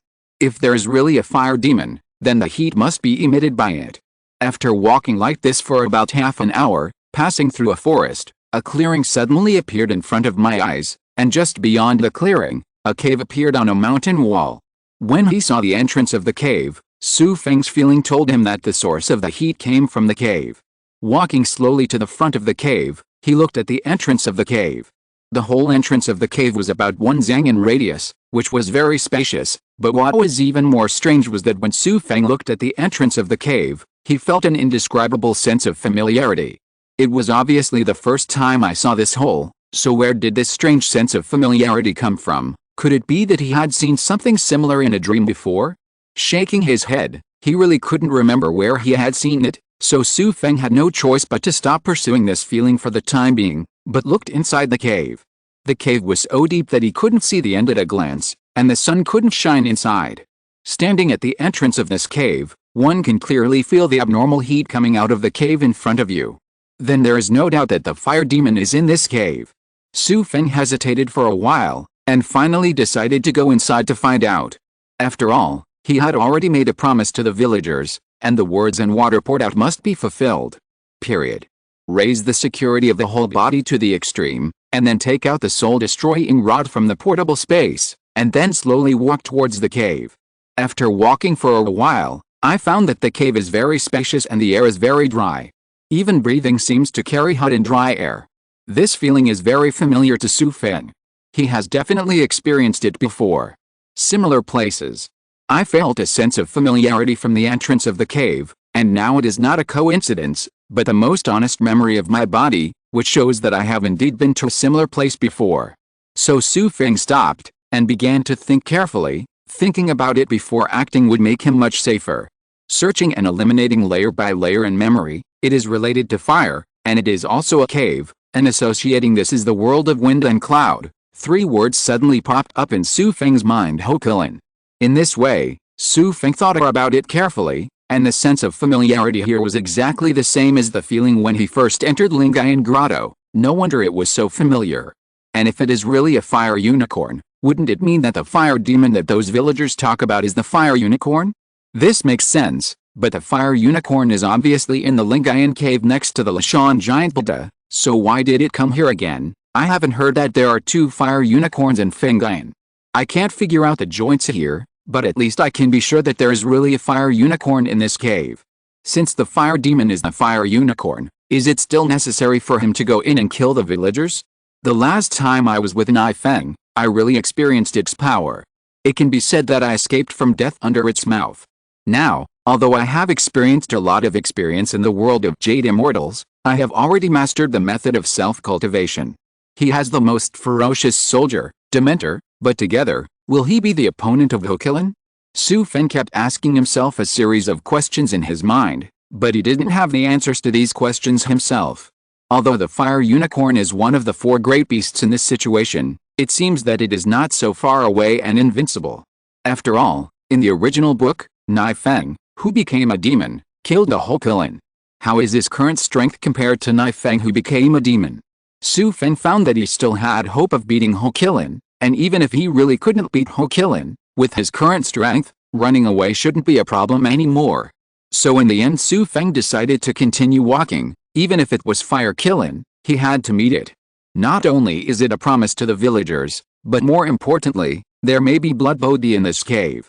After all, there is a high probability that there will be a place where there is a fire unicorn. Blood bodhi is a good thing, even if it is for it. Well worth the risk. So Xu Feng continued to walk into the depths of the cave, and the dementor in his hand emitted a faint green light, illuminating the darkness in the cave. The cave was unexpectedly long, and Xu Feng actually walked for more than half an hour, but the cave was still endless. Damn, is this fire unicorn an earthworm? It's unscientific to be able to make holes like this. Xu Feng muttered, and walked for about a quarter of an hour, and suddenly his eyes widened, and he came to a natural cave. There are many holes on the 4 walls, and Xu Feng walked out of one of them. This is somewhat similar to Lingayan Grotto, but after looking at it for a week, Xu Feng is sure that this is definitely not the cave of Lingayan Grotto. After all, he didn't see the skeleton here. But when his eyes swept across the southeast corner of the cave, his eyes couldn't help but light up, and he let out a soft cry of happiness, because he really saw the blood bodhi. In the southeast corner, green vines are climbing on the cave wall like a creeper. The green vines are really beautiful, but what is even more beautiful is the bright red dotted among the green, which is the ripe blood bodhi fruit! Exclamation mark. Xu Feng walked forward quickly without hesitation, and quickly reached out to pick them off. There were 5 fruits in total, and he put them all in his portable space. Only the treasure you get is your own. After all, no one knows when the accident will happen, not to mention that there may be the mythical beast fire killing in it. Sure enough, just as he breathed a sigh of relief after picking it, the familiar heat wave quickly approached here from a certain cave on the cave wall. A red sea of fire gushed out of the cave, and the fire unicorn came. I'm really sorry for the latest update. It may be very unstable, please bear with me, but I will definitely write when I have time. Chapter 162, Fighting Fire Unicorn. It's been a long time. Will everyone forget the previous plot? Let's have a thoughtful review of the past for Tangerine. Xu Feng returned from the world of Jade Immortals and obtained the 4th volume of the Book of Heaven. He also practiced Taijizu and Kingdao to the 4th level, and his overall strength has entered the level of foundation building. After returning to the real world, he completely liquidated all the enmity he had with the Song family. The grievances can be regarded as a break with all the past, and then he sent his sister to Yanjing to go to college. He began to enter the world of Fengine for the 2nd time, and the story continued.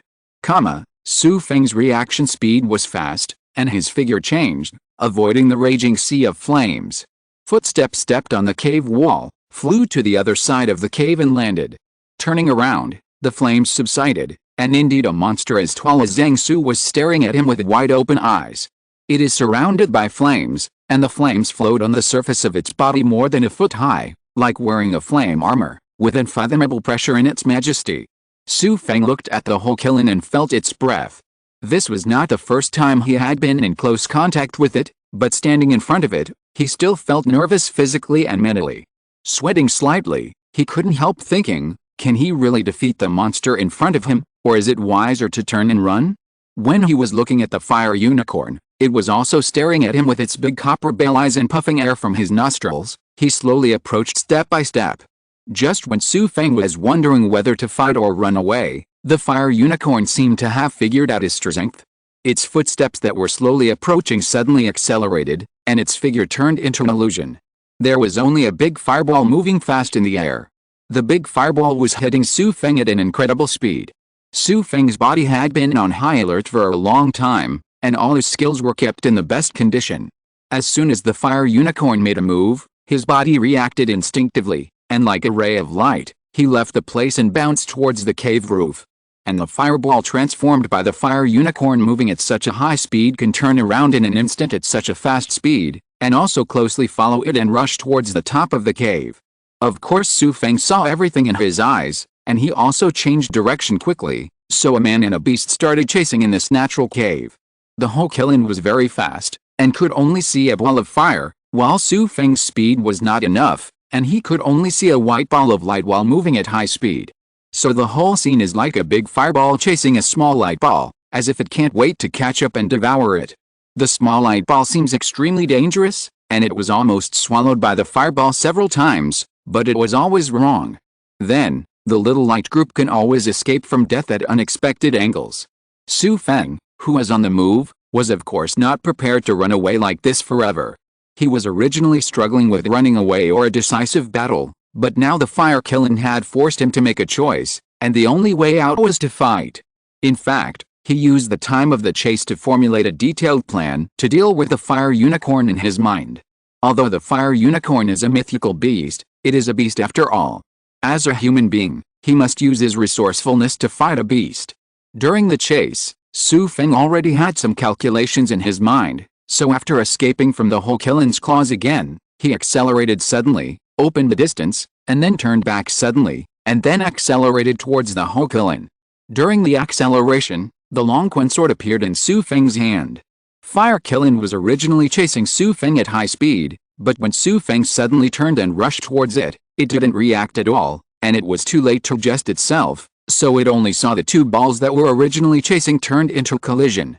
This collision was like two planets colliding, sparks splashed in all directions, separated instantly, and then stopped at both ends of the cave respectively. On the east side of the cave, the fire unicorn landed on the ground, turned around slowly, and saw that its eyes, which were originally as big as copper bells, seemed to have grown even bigger at this moment, and the eyes turned fiery red, burning with raging anger. The flames surrounding its body jumped from a height of 1 foot to a height of 3 feet. But if you look closely, you will find that on its left front paw, the flame is very weak, and bright red blood flows out of it. Obviously, it was injured in the confrontation just now. Holding the sword in his right hand, Xu Feng stood still and stared at the Hokilin at the other end of the cave. Out of the corner of his eye, he saw a drop of bright red blood on the tip of the sword, slowly slipping down, and then dripping onto the ground. In the first round of confrontation, Hokilin was caught off guard by turning around unexpectedly. At high speed, the long Quan sword struck Hokilin's head, and in the crisis, Hokilin stretched out its right front paw to resist. Although it was injured, Xu Feng felt very sorry, because that attack just now was the best chance. He was going to kill it with one blow, but obviously he underestimated Fire Kilin. Impossible. And looking at the blood-red eyes like two lanterns in the distance, Xu Feng knew that he had completely angered Hokilin, and now there was no way out. He could only fight it to the death. Although he was facing the Fire Kilin, Xu Feng felt the pressure no less than that of any master. He even felt that this was the strongest opponent he had faced so far.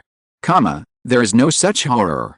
The confrontation seemed long, but in fact it was just a split second. The fire unicorn rushed towards Xu Feng like a ray of fire, followed by a high-pitched roar, which sounded like a lion's roar and a tiger's roar. Xu Feng only felt a burst of dizziness in his head. After such a short period of dizziness, the fire unicorn was already in front of him, and a claw with extreme anger swung down like lightning. The air seemed to be torn apart by this claw, bringing bursts of sonic booms. Waking up from the dizziness, Xu Feng had no time to defend against the terrifying claw coming from his face, so he fell down on the ground and rolled away quickly, but was still injured by the claw air. A big hole was torn. The Fire Kilin didn't give Xu Feng a chance to catch his breath, and immediately grabbed him with another claw. Xu Feng had no choice but to turn over on the ground again, and kept dodging. The fire unicorn's attacks were as dense as raindrops. Xu Feng fell to the ground, and unexpectedly had no chance to stand up again. He had no choice but to keep rolling around on the ground in a state of embarrassment, and slowly he found that lying on the ground was not bad. It could even be said to be a big advantage, because lying on the ground, the back could not be defended, and from the ground, he could cut the unicorn. Its four legs can also attack its weakly defended abdomen. Then I saw Xu Feng on the ground like a snake, constantly rolling and moving, extremely flexible, and occasionally finding an opportunity, he would quickly make a move and stab the fire unicorn's abdomen with a sword. Slowly, Hokilin's offensive slowed down, and he had to guard against Xu Feng's counterattack. One person and one beast fought like this for quite a while, But finally Xu Feng couldn't hold on any longer, because moving on the ground would take too much energy, and fighting for a long time would still be bad for him. And this fire unicorn is being pushed into a hurry, and it should also explode its innate skills, that is, the violent blood of the unicorn blood, which will improve the overall strength. Feng is going to take advantage of his spare strength and go all out to make a quick decision. Book friends, I didn't expect that it's been so long since the last update. I'm really sorry. I want to say sorry to everyone, but Xu Hansen, are back and continue to fight. How many brothers are there? If you're listening to this novel on a channel other than Fanfic World, it means they downloaded and uploaded it without effort. We cordially invite you to visit our channel, Mundo Fanfic Novelis. There you'll find the original version of this story and you can explore many other novels of various genres. We're waiting for you to immerse yourself in a world of incredible novels. Chapter 163. So Xu Feng found an opportunity. After dodging a pounce from Ho Kilin, he jumped up from the ground, took advantage of the opportunity to touch the ground with his sword in his hand, bounced his body into the air, and then moved back to distance himself from Ho Kilin. The body landed in another corner of the cave. Taking advantage of this buffer time, Xu Feng put away the Longquan sword, then drew Tai Chi with both hands, and said the formula in his mouth. The fire unicorn had already chased him at this time. Xu Feng pushed out his hands alternately, and then with a gesture of the palm, the air fluctuated, and then the body of the Ho Kilin who was rushing towards him slowed down. A place on the back of the flame was sunken, and sparks flew everywhere. And this was just the beginning. As Xu Feng continued to push out his hands, dense and continuous explosion sounds continued to resound in the cave. The fire unicorn was beaten like a cannon, its body was knocked upside down, roaring again and again, and it was almost impossible to stand up. This is exactly Xu Feng's exercise of borrowing the universe, the simplest exercise he learned from Yan Chixia in a Chinese ghost story, and as his strength improves, the power of each use increases. The so-called borrowing method of heaven and earth is to borrow the energy between heaven and earth, and then attack the enemy. At this time, in the cave, the fire attribute energy is particularly abundant, and the energy ball that is urged is also fiery red. The fire unicorn was continuously bombarded, and the 1-foot-high flame armor that had originally surrounded its body was now in pieces, revealing its true colors, and its body was covered with a layer of bright red unicorns. At this moment, due to the bombing in some places, some of the scales fell off, revealing blood, making it look very hideous as a whole. This kind of long-distance fire attack makes Ho Kilin helpless. The current situation is that only Xu Feng can hide it, but it can't do anything to Xu Feng. The bombing went back. If this situation continues, Xu Feng may even consume the fire unicorn to death like this. By continuously wounding it, bleeding it, dragging it can drag it to death, and the best thing is that it cannot attack itself, but this is impossible after all. Because soon, Xu Feng found that the energy ball he pushed out was getting weaker and weaker, and it decayed quickly.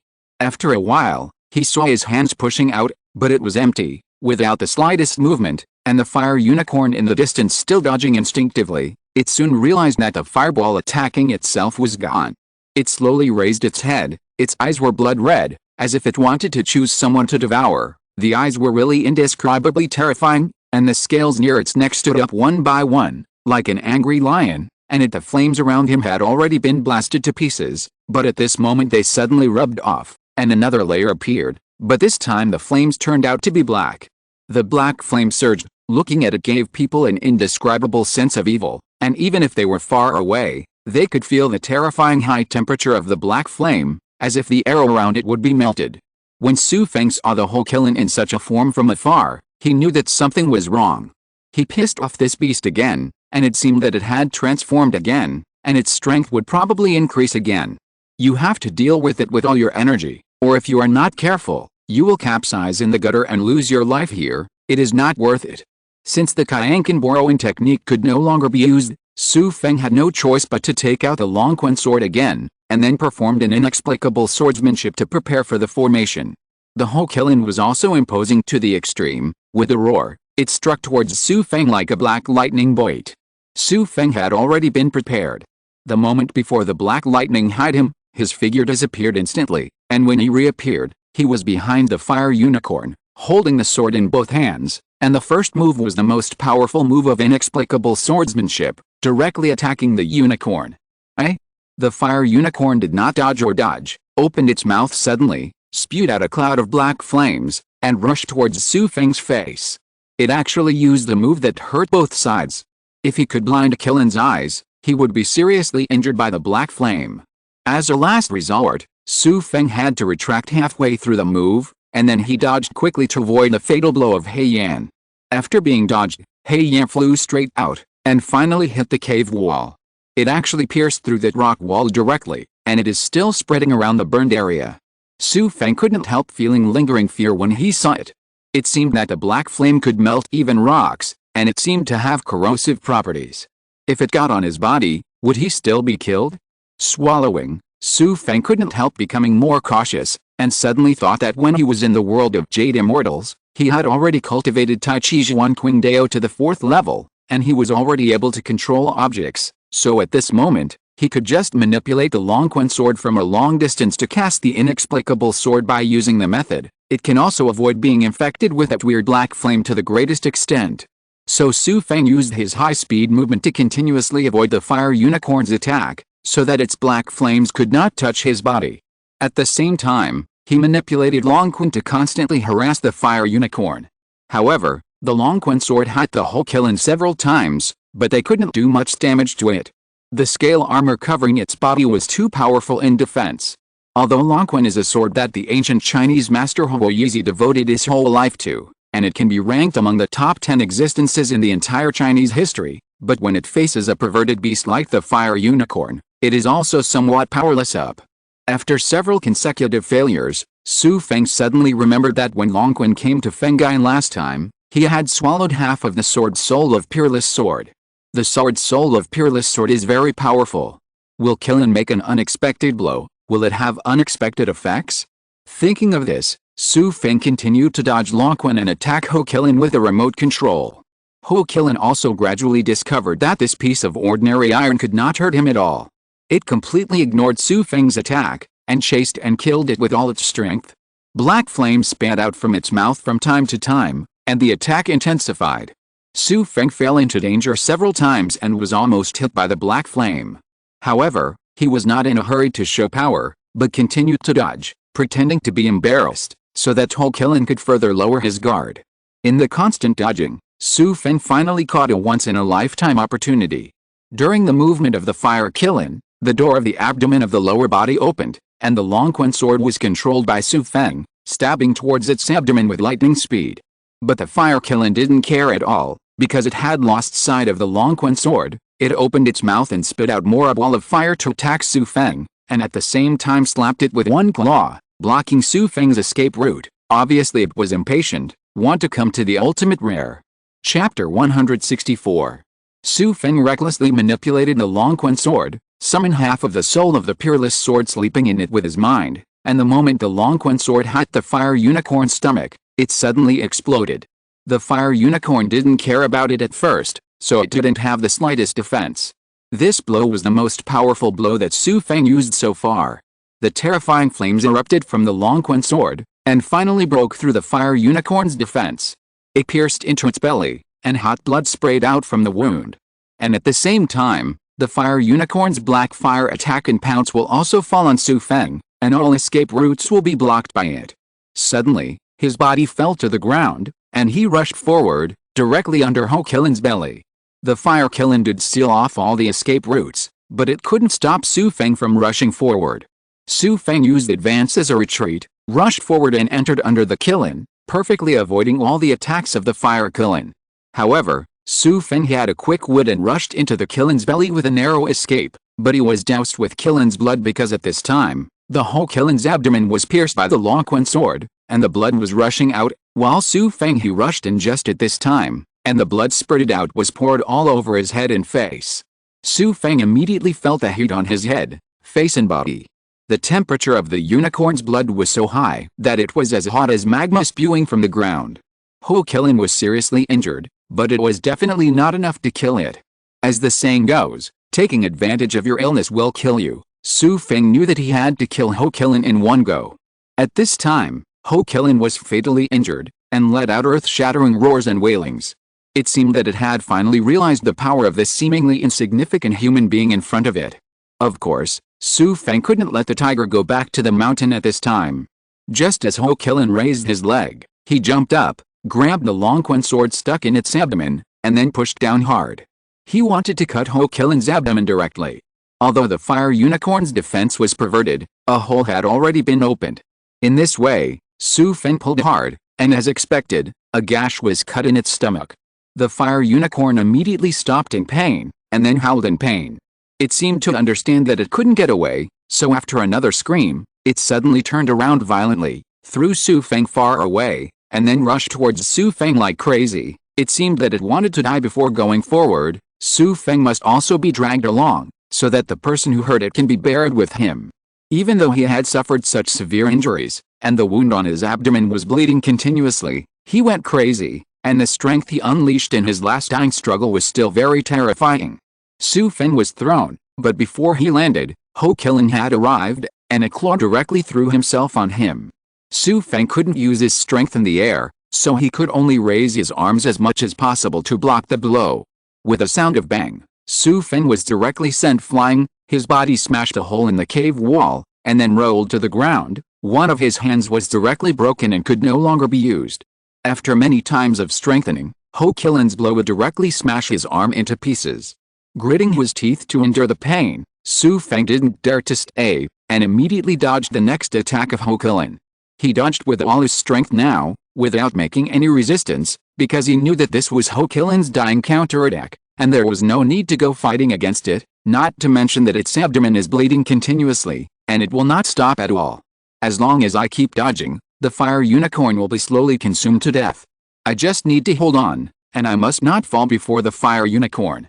But even though he thought so and did the same thing, the strength of the fire unicorn, which fought back before death, more than doubled. Even though he tried his best to dodge, he couldn't completely dodge all its attacks. His body was constantly injured, and if his speed is further reduced, it will become more and more difficult to avoid the fire unicorn's attack. The situation continued to deteriorate. Xu Feng's head and face were covered with blood, some of which were vomited by himself, and some were spattered by Ho Kilin's blood, which can be said to be horrible. No, if this continues, I really won't be able to hold on anymore. Do I really want to die together with this beast? No. Xu Feng knew that he could no longer dodge, and had to fight back. But what cards do you have left? How should I fight back? His brain was running at high speed, like a supercomputer, quickly analyzing various possibilities. Since his strength has been continuously improved, Xu Feng's brain computing ability has also been continuously improved, and he immediately thought of a feasible plan. So after dodging the Ho Kilin's claws again in embarrassment, Xu Feng gathered all his thoughts and controlled the long Quan sword still stuck in the Ho Kilin's abdomen. The invisible spirit contacted the long Quan sword, and then gave it an order: explode. The fire unicorn is preparing to pounce again, and it is about to run out of fuel. This may be its last blow, so it desperately squeezed out the last bit of potential in its body, and pounced on this hateful human in front with all its strength. Xu Feng has never tried a self-detonating sword weapon. As far as the long Quan sword is concerned, it may already be a weapon close to the magic weapon level. This command exhausted all his spiritual thoughts, and his body has already reached its limit. Relying on his own spirit and perseverance to hold on, after exhausting his mental strength, he immediately felt that his body collapsed, and he had no strength to move at all, so he could only watch helplessly as the fire unicorn rushed towards him, unable to dodge. Under such circumstances, when Fire Kilin's claws were less than half a foot away from him, and when he closed his eyes in despair, a loud bang burst out abruptly. Slowly the wind only felt a wave of air, pushing him away, and hit the cave wall on one side again. In the process of being pushed into the air, Xu Feng opened his eyes and saw an unforgettable scene. The air wave was produced by the explosion of the long Quan sword. A huge circle of flame suddenly rose from the abdomen of the fire unicorn. The intense heat and air waves directly blasted the Fire Kilin into pieces. With the air waves, fresh blood and flesh also covered Xu Feng's body. Xu Feng really didn't expect the long Quan sword to be so powerful when it exploded. Although it disappeared like the Fire Kilin, he lost a powerful weapon, but because of this taking a life is worth it no matter what. The air wave also caused a great impact on Xu Feng. His head was dizzy for a while, and his body was already overwhelmed. Now that the enemy had been eliminated, he also closed his eyes and passed out. Chapter 165. I don't know how long it took. Xu Feng felt his soul sinking and floating in a dark abyss, as if time stopped flowing, and there was nothingness around him, and he was floating in this nothingness. This feeling made him special uncomfortable. He ran forward desperately, trying to find a support, even if it was any gravel, or anything else, as long as it was a real thing. But it was useless. No matter how he ran, the surrounding environment did not change in any way. There was no wind, no light, nothing. Xu Feng couldn't help feeling a little flustered, and murmured, "Am I already dead? Is this the home of my soul?" Sure enough, he was still too impulsive. Although his skills had improved a lot, he still didn't recognize himself. He actually went to fight with Ho Kilin for the sake of killing the villagers, and finally lost his life, although Kilin should have been killed by himself. Is it just dead? It was a bit sudden. Why didn't I have any psychological preparation at all? Life is really fragile, but I really still have a lot of things I want to do that haven't been completed. Scenes of the past are constantly floating in my mind. When I was a child, I was carefree in the village, playing with my friends, digging birds from trees, and catching fish in the water. At that time, the world was their playground. After seeing the rise, I slowly realized the importance of reading. At the beginning, he stopped his playful and active heart, and devoted himself to his studies.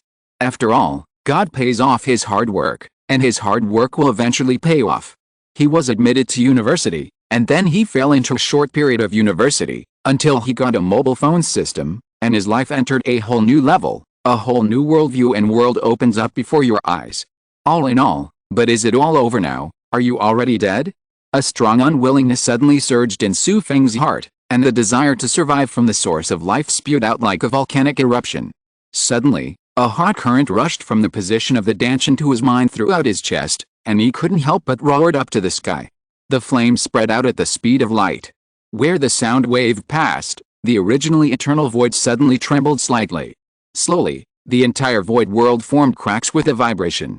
Once the cracks were formed, they expanded rapidly, and the whole world disappeared like a shattered mirror in a blink of an eye. When the void world was shattered, Xu Feng heard an unwilling roar. It was the voice of the fire unicorn, but unfortunately, the voice only disappeared for a short moment, and at the same time, Xu Feng felt his eyes slow down. Slowly I can see the light. The light became stronger and stronger, and Xu Feng's eyes slowly opened. He found that he was still lying in the cave.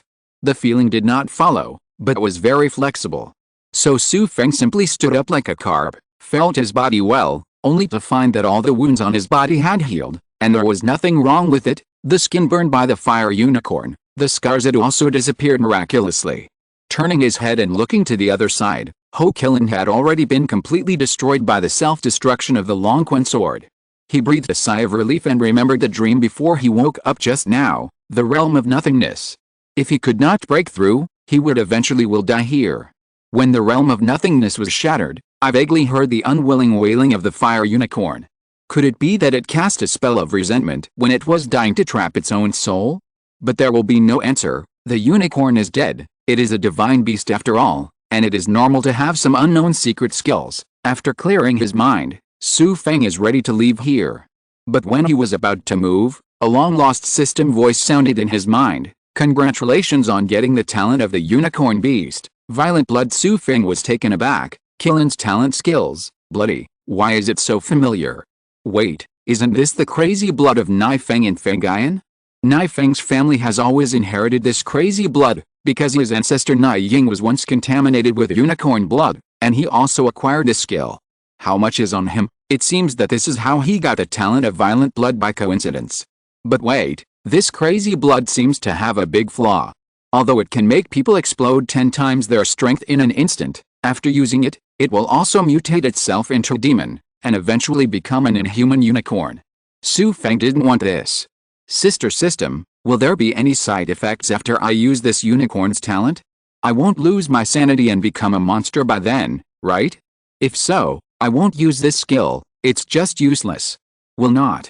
The system seemed too lazy to say anything to Xu Feng. Xu Feng also felt it, and the frequency of its appearance seemed to be reduced, and he tried to be as concise as possible when talking to himself, and sometimes he almost forgot its existence. But that's good too. Xu Feng doesn't want to keep communicating with an unknown creature in his mind. It's good to be concise. It's enough for him to get the information he wants. Now that he got the affirmative answer from the system, Xu Feng is naturally relieved. It seems that what he got should be regarded as the perfect version of crazy blood. It can explode 10 times its strength without losing its sanity. Isn't it equivalent to a humanoid unicorn? Question mark. Thinking about it, he was still a little excited, and the corners of Xu Feng's mouth turned up unconsciously, so that in the future, he would be equivalent to having an absolute killer move, and his life-saving ability would be improved again. Putting away his flustered mood, Xu Feng started to walk out. He had stayed in this cave long enough. There are a lot of passages connecting the cave. Xu Feng no longer remembers which is the road he came from, because all of them are exactly the same, so he has no choice but to choose one at random and walk down. But soon, it takes about a stick of incense afterwards, there was another fork in the road, and so on and so on. Every time you walk, there will be several forks in the road. This cave is like a big natural labyrinth. But Xu Feng can't control that much anymore. He doesn't want to go back to that small village the same way. As long as he can go out, his destination is not a small village in the first place. So with his strong body sense, he felt the almost negligible airflow in the cave, and walked in the direction of the airflow.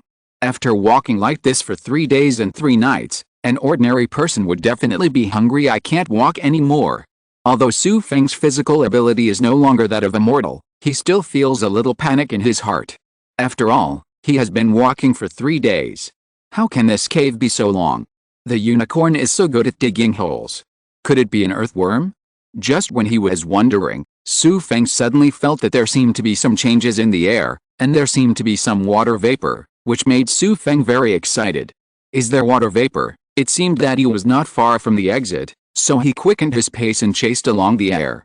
After running for a long time, it became more and more open. The water vapor in the air became thicker and brighter, and the light became brighter and brighter. After turning a corner again, the front was really an exit. Xu Feng breathed a long sigh of relief, as if a person who had been sentenced to life imprisonment was finally released from prison. At this moment, he calmed down and walked towards the exit step by step. Chapter 166. The light became stronger and stronger, and Xu Feng's pace also became faster and faster unconsciously. When he finally broke through the light, he was already outside the cave, and he couldn't help but breathe a sigh of relief. Finally came out. His eyes quickly adapted to the light, and Xu Feng immediately noticed something was wrong. Why is this scenery so familiar? There's a big river not far away. The tombstone stood there. It was Nai Feng and Duanlang's father. This place turned out to be the exit of Lingayan Grotto. Xu Feng didn't realize it for a while. When he came in, he entered from the back mountain of an unnamed mountain village. The fire unicorn that was killed should also be the end of Lingayan Grotto. The fire unicorn made such a long hole for some reason, and judging from the way it has been walking in it for the past few days, there should be a lot of connected places in the hole, and it is complicated. If the fire unicorn hides in this hole, there is really no one being able to find it, and relying on this cave, it can go to different places to prey at any time. It is really a tricky rabbit. However, no matter how powerful this cunning rabbit is, it still can't fight against human beings, and it still dies in its own hands. It seems that wisdom is the most worthy of being developed and utilized as a human being. Withdrawing his thoughts, Xu Feng began to think about his next plan. The reason why he entered Fengayan world so quickly this time is mainly for the most powerful beast in the entire Fengayan, the Eastern Dragon. The 4 great beasts in Fengayan world, Dragon, Phoenix, Basalt, and Unicorn, each have their own abilities, and the benefits that human beings get from them are also different. Among them, the Unicorn, in addition to the blood body grown from its blood, is a holy medicine for healing. Like its blood splashed on the arm, it can become a unicorn arm. Splashed on the sword, it can become a fire lin sword, and its blood has the effect of crazy blood. Can be said to be infinitely wonderful, but of course the side effects are also great. Now that the unicorn is dead, all of its abilities have been inherited by Xu Feng, and finally a few blood bodhisattvas have been harvested. Of course, there may be more than one unicorn in this world. As for the phoenix, in the world of wind and cloud, Di Shishan had already killed him. Di Shishan drank its blood and became immortal. In the case of Xuanwu, blood can also live forever. As for the most powerful dragon, its dragon essence can not only make people live forever, but also greatly improve people's skills in cultivation. The phoenix and the dragon tortoise have nowhere to go, but the location of the dragon is very clear. According to the timeline, It is still a long, long time before the birth of Ye Xiner, so I have enough time to slay the dragon. But the dragon is the strongest among the 4 divine beasts after all. Although he has inherited all the power of the unicorn at this time, it is still very unrealistic for one person to challenge the dragon alone. In the original world, Ye Xiner combined the strongest masters in the world to slay the dragon together, and the most important thing is that to slay the dragon requires the 7 top magic weapons in the world. Only by gathering all the 7 magic weapons and attacking the dragon's 7 dead spots at the same time can there be hope to kill it. The 7 dragon-slaying weapons are Bu Jingai's peerless sword, Hua Ikwang's heavenly sin, the nameless hero's sword, Duanlang's fire lin sword, Pajin's heavenly blade and greedy wolf, and Huangying's shocking sword lonely. But to collect all these 7 weapons by yourself, and then find someone who can use them, is really too difficult, and it can even be said that it is impossible to complete. But if there is one person who can complete this task in Fengyuan world at this time, that person is Xiongba. Xiongba should be living in seclusion with Yuelao at this time. I can only find a way to set up a trap, let Xiongba come out of the mountain again, let him take the lead, and use his influence to make things happen, but in this way, Yuelao will come back again. Being involved in the rivers and lakes, I feel sorry in my heart after all, but I really can't think of other ways. Xu Feng looked at the rolling river at the foot of the Buddha, and he didn't take any action for a long time. He was still very entangled in his heart. In the end, Xu Feng still decided to find Xiongba's father and daughter first, and then decide how to do it. The place where Xiongba, father and daughter live in seclusion is in the countryside of Liang town where Wuming is. Last time Xu Feng went to say goodbye to them when he left, so he knows how to get there. The time is at the turn of spring and summer. The green trees are verdant, the flowers and trees are dense, and the air in the countryside is filled with the aroma of unknown wildflowers and the fragrance of the soil. In a bamboo forest, there are 3 exquisite small bamboo houses. In the sea of green, the fence of the small courtyard is also covered with flowers. In the yard, there are dustpans on several bamboo racks, some vegetables and matsutake are drying in them, and a few summer clothes are drying on the other end of the bamboo poles, dancing with the wind. A young girl, wearing ordinary coarse clothes, is drawing water in the yard. Under a small bamboo pavilion in the yard, an old man with white hair is holding black pieces in his hand and staring at the chessboard in front of him. Although he was sitting in an ordinary way, an invisible majesty exuded faintly. Xu Feng just stood outside the fence of the courtyard gate, looking at the peaceful scene in the courtyard. The people in the courtyard have never found him, and he couldn't bear to break this kind of warmth and tranquility. He is an uninvited guest, and I will change everything. Am I going to make Yuelao lose the paternal love she's longed for so hard? After standing for a long time, Xu Feng couldn't bear it in his heart. Although this is a different world and a world that has nothing to do with him, he still can't be ruthless. Maybe this is a human being. So he took a last look at Yuelao. Xu Feng turned around and was about to leave, but before he took a few steps, he suddenly heard a long-lost voice behind him. Are you Brother Feng? Yuelao's voice. Did she find herself? But they can't recognize each other. If they go in by themselves, they may still be unable to resist implementing the plan and leave as soon as possible. After Xu Feng heard the voice, he didn't turn his head back, and quickened his pace. He wanted to escape, but the person behind him seemed to be more sure that it was him. Her hurried voice came, Brother Feng, it's you. I know it must be you. The owner of the voice said, throwing down the bucket in her hand, and quickly chased it out. She exhausted all her strength and burst out at an incredible speed. Hearing the voice, Xu Feng knew that Yuelao was getting closer and closer to him. He unconsciously quickened his pace, and at the same time sighed inwardly, silly girl, don't chase me, I will bring you misfortune this time. Although Yuelao has also practiced some martial arts, she is not an ordinary weak woman, but she is far behind Xu Feng's strength, so she watched helplessly as she got farther and farther away from the person she was thinking of. She couldn't help feeling anxious. Was she going to miss it again? Why are you avoiding me? Now that you're here, why don't you come see me?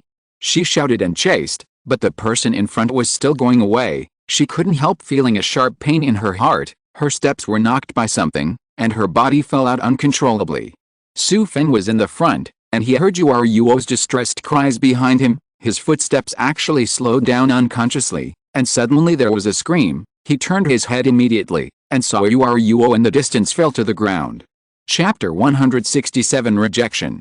Seeing the woman who fell to the ground in the distance, and the eyes full of anticipation and glittering with tears, he walked towards her unconsciously. He couldn't be so cold-blooded outside. Xu Feng didn't know that in his future life, he would suffer a lot because of this character, but also, at the last moment, it was also it that made him persevere in the end. How is it? Are you okay? Did you fall somewhere? When Yuelao heard this familiar voice, and then looked at the person who is close at hand, she couldn't stop crying, even crying so hard that her vision was already blurred, and she couldn't see clearly. It's windy. Seeing Yuelao crying so hard suddenly, Xu Feng thought that she was really hurt somewhere, so he couldn't help becoming more nervous, a little hesitant, and just asked. Yuelao saw how concerned and nervous he was, and couldn't help feeling beautiful again, and slowly stopped crying, and said in a choked voice, Feng? Brother, it's really you, why are you avoiding me? Haha, I don't want to disturb the peaceful life of you and the leader. I saw you standing outside the yard, and it is enough to know that you are doing well. Yuelao couldn't help feeling sad again when he heard the words. Did Brother Feng never understand his own thoughts? He couldn't help murmuring softly, how do you know that I'm living a good life? No. You. How can I live a good life?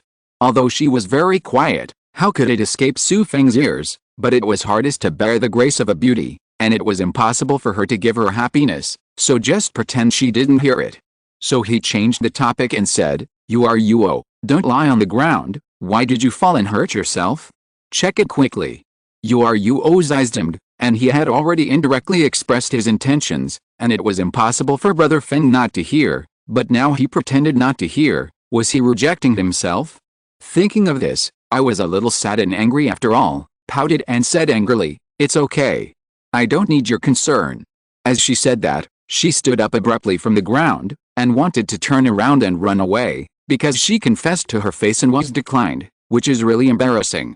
But before he took a step, he couldn't help but let out a scream, and rushed straight out. The ground was approaching quickly, and he was about to fall into the mud. But none of this happened.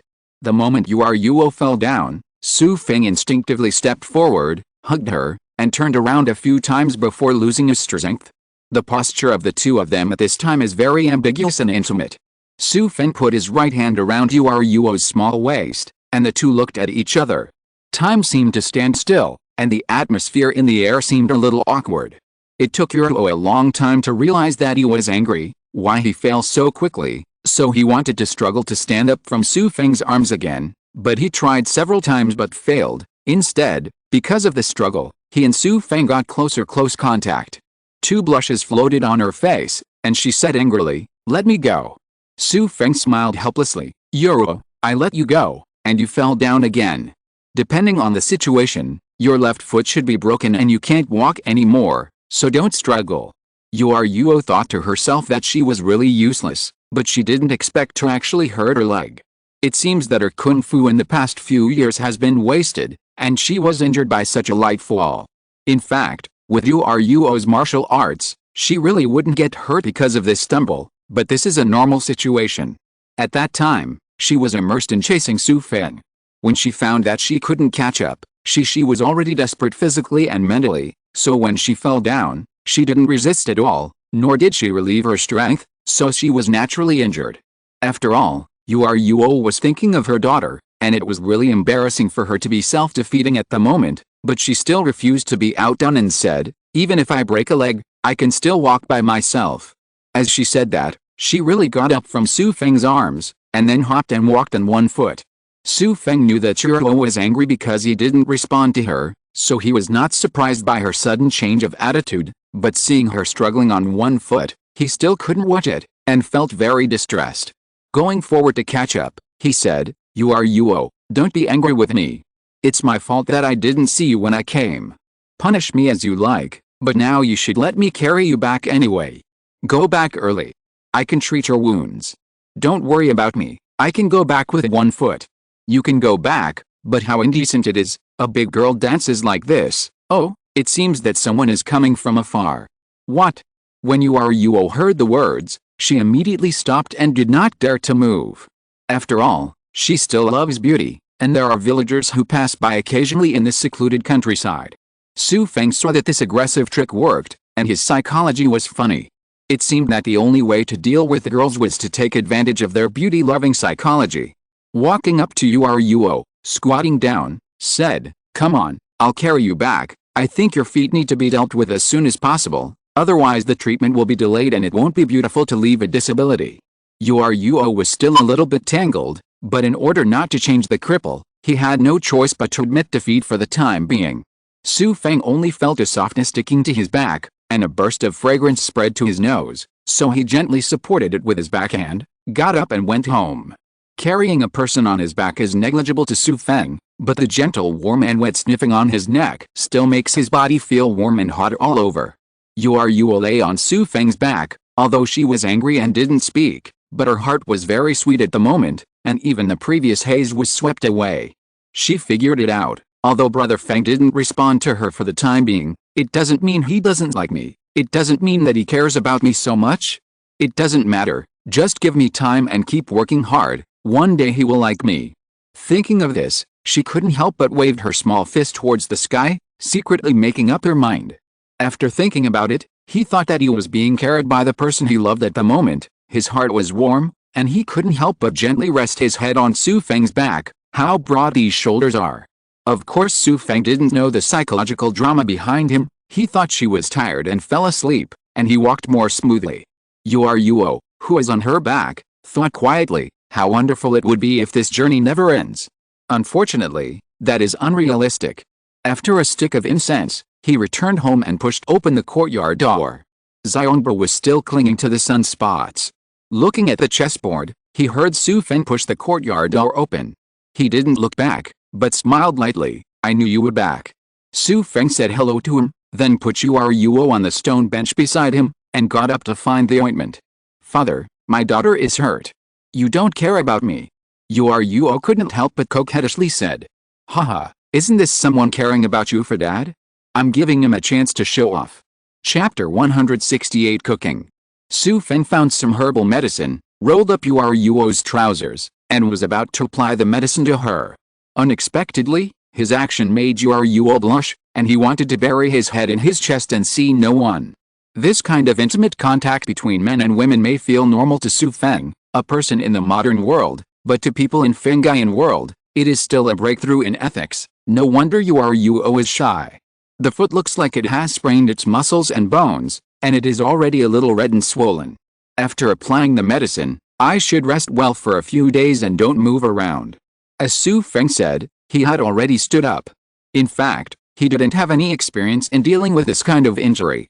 He went into the room and searched around, and found a bottle that was written as a medicine for traumatic injuries, so he took it out and rubbed it on Yuelao. "No, I can't work if I don't move around. I have to cook, or we'll all starve to death," Yuelao said, supporting the stone table with one hand, and was about to stand up. Xu Feng was standing next to her, and quickly stretched out his hand to hold her down, saying, "Isn't there still me here? I'll cook for you." "You? Brother Feng, can you cook?" "Haha, let's try it." Xu Feng thought to himself that he would have to drive the ducks to the shelves. Now there are only 3 people, it is impossible to ask Xionba to cook, and that is even more unimaginable. Next, for Yuelao's convenience, Xu Feng found a wooden stick from the woodpile in the yard and made her a crutch so that she could jump up and down with the help of the crutch. It was still early, and there was no need to cook at this time. Xionba on the side had been in an invisible state until Xu Feng dealt with Yuelao, and he said, "Fenger, come, play a game of chess with me." Of course Xu Feng didn't dare to refuse, so he had to go over and sit opposite Xionba, but looking at the black and white pieces on the table, he had to honestly say, "Boss, my level of chess skills is very poor, please don't be offended." This is not Xu Feng's modesty. In fact, he has only taken an elective course about Go in college, which is completely an amateur level. It's okay, it's better than the old man playing against himself, and it's more interesting to play left and right, come on. As they spoke, the two started playing chess with black and white hands in their hands. Yuelao also sat on the stone bench next to them, watching the two play chess, but it was obvious that her eyes stayed on Xu Feng's face most of the time. And with a silly smile, she really felt that the picture in front of her was very beautiful. These 2 men are the most important people in her life. It would be great if they could live in such a harmonious way forever, and even have children in the future. Horizontal ellipsis. Thinking of the child. She blushed again and felt a little embarrassed, but thinking that no one would notice her at this moment, she couldn't help but smirk again. Xu Feng was concentrating on playing chess with Xiongba, and didn't notice Yueao's fiery eyes at all. Xiongba's chess moves were very similar to his personality, open and close, full of domineering, although Xu Feng was a beginner level, but I don't know if the improvement of the cultivation base has caused the brain to become more active, and the computing power of the brain has become much stronger, so it is actually decent, and it didn't fall behind for a while. At the beginning, Xiongba didn't take Xu Feng seriously, he just wanted someone to play chess with him, but as Xu Feng became more and more unexpected, his expression became serious, but his eyes were clearly shining with excitement, and he played chess with him. What chess players love most is meeting their opponents. Only when you play chess with a master can you truly feel that kind of happiness. The two went on like this. Xu Feng often had unexpected performances, and he lasted for an unexpectedly long time, but in the end he still lost to Xiongba and lost 4 halves. After playing a set, Xiongba's interest remained undiminished. He immediately pushed the plate and pulled Xu Feng to continue the next set. Xu Feng had no choice but to accompany him. In the second set, Xu Feng still lost, 3.5. In the third set, Xu Feng lost with 2 pieces. In the fourth set, Xu Feng lost, half sun. After the 4 sets were played, Xiongba was completely shocked. Although Xu Feng still didn't beat him in the end, he really felt the terrifying learning ability of the young man on the opposite side. What kind of monster this is. In the first game, although he persisted for a long time, it surprised him, but judging from the way of chess, Xiongba knew that Xu Feng was not lying. He really just learned the theory of chess, but in every subsequent game, the young man, it can be said that he has grown rapidly, and even in the last game, he had a very difficult time winning. If there is another game, maybe he will lose? Xiongba couldn't wait to verify how much potential the young man in front of him had, so he continued to push, saying, "Fenger, let's come again." Xu Feng also discovered the changes in himself, and he could only attribute it to the development of his brain power. Perhaps because of the improvement of his cultivation base, his brain area was broadened. Reversi is still a game of intelligence after all. But I really don't want to play anymore. If I win Xiongba in the end, it will not end well. Just at this moment, Yueao's voice sounded at the right time, and she said in a coquettish voice, "Father, you still go down. Your daughter is about to starve to death. You can let Brother Feng cook for us." Xiongba wanted to persist, but when he saw Yueao's lovable face, he had no choice but to put down his chess pieces and laughed. Xu Feng was relieved, and took the opportunity to stand up. It turned out that 4 games of chess had been played, and it was really dusk at this time. Yueo leaned on a cane and said, "Come with me, I'll take you to the kitchen and supervise your cooking." The ingredients in the kitchen are very complete, and they are all dishes of this season, but Xu Feng's saying that he can cook is really nonsense. The only thing he has done by himself is to cook instant noodles. In front of a lot of things in the kitchen, her eyes were completely darkened. Yueo stood by and looked at Xu Feng's bewildered look, and smiled narrowly on purpose. "Brother Feng, why don't you do anything? I was injured today. Now, my stomach is really hungry now. If you don't believe me, it's already gurgling. Hurry up and do it." Okay, I'll do it right away, I'll do it right away." But as he said this, he walked around the kitchen again and again, but still didn't know what to do. It seemed that he should cook the rice first, right? Seeing that the teasing is almost done, Yueo said with a smile, "Okay, Brother Feng, let me teach you, just follow what I tell you to do." Xu Feng breathed a sigh of relief, and said, "That's great, actually. I don't know how to do it. Let's wash the rice first. The rice is in the vat over there. Then light a fire. Adding 2 scoops of water is enough. Then prepare to wash the vegetables and cut them up for later use." Following Yueo's instructions, Xu Feng gradually made it look good. After spending more than an hour, he finally cooked 3 dishes, and the rice was cooked just right. Under the lights, the 3 of them had a very warm dinner. It was the first time for Xu Feng to eat the food he cooked with his own hands, and he felt that the taste was not bad. Xiongba also couldn't help but praise that it was good. Yueo snorted and said, "This is because my master taught me well, but it is still far behind me. I can barely eat it." Chapter 169, Torture Your Heart. The next day, Xu Feng got up early in the morning and took the initiative to make breakfast. Xiongba also got up early, but Yuelao probably injured his leg and didn't get up. After it was done, he came to the yard and saw Xiongba was doing a set of boxing slowly, as if he was exercising his body.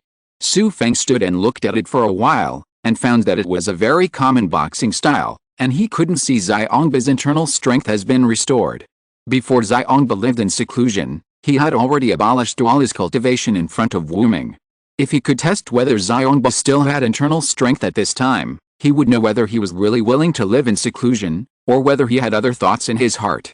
If Xiongba himself is not reconciled, then with a little guidance, it is easy for him to come out of the mountain again. Now is a good time. Yuelao is not here. It is an opportunity to have a good chat with Xiongba. In front of Yuelao, Xu Feng will definitely not talk about those topics, and Xiongba probably will be the same. Stretching, pretending to say hello, he walked over and said, "Master, you practice boxing. It's really a sword that never grows old." Xiongba had just finished punching a set of punches, stopped his hands and stood up, picked up a towel from the table next to him and wiped off the sweat on his hands and forehead, and said with a smile, "The treasured sword is not old, it's just practicing and exercising. It's old. The world now belongs to you young people." "Guild master, don't say that. Fenger thinks you are really young, and looking at the Jianghu, no one has the prestige of you as guild master. To be honest, since you left Xiangxiahu, guild master, the whole martial arts world has been in chaos again. During the constant internal strife, sometimes I think, it would be great if you were still the leader.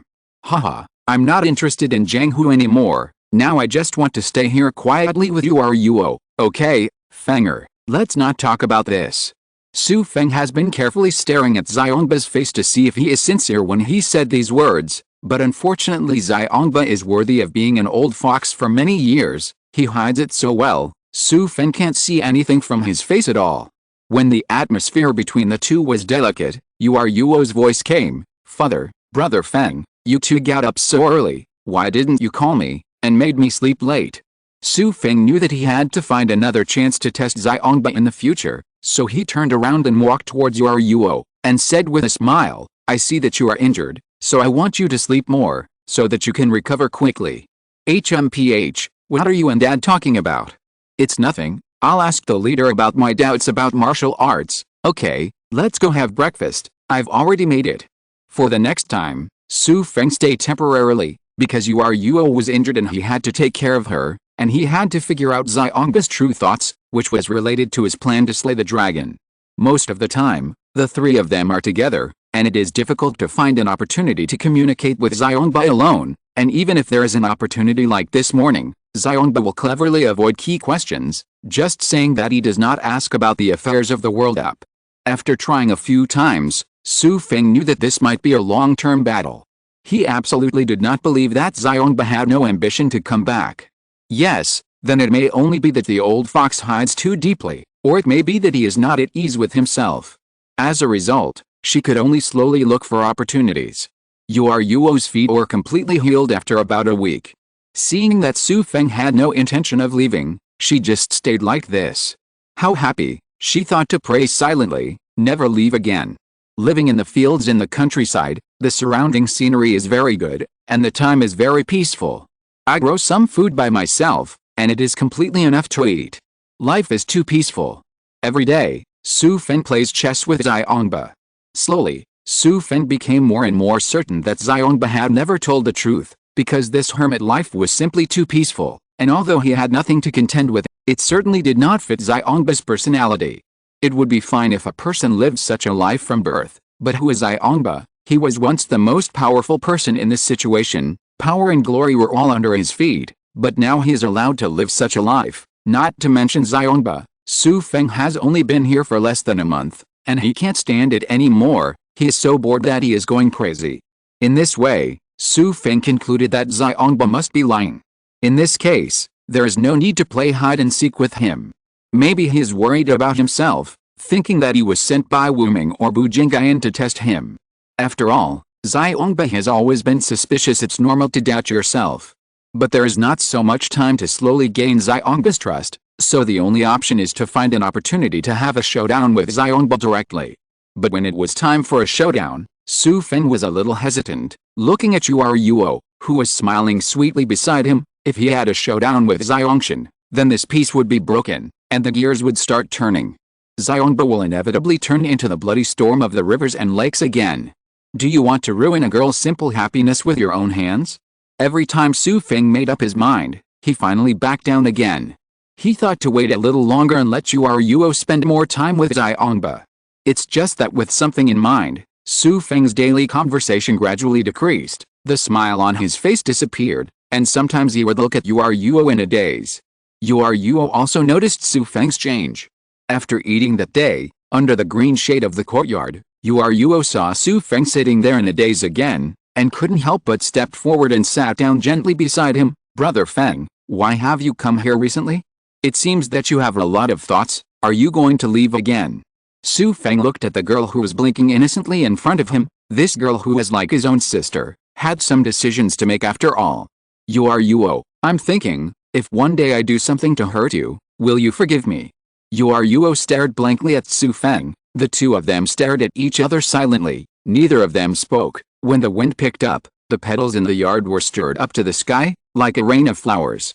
A still painting. Suddenly the girl burst into a smile, breaking the stillness. Brother Feng, your question is not right at all. How could you hurt Yuelao?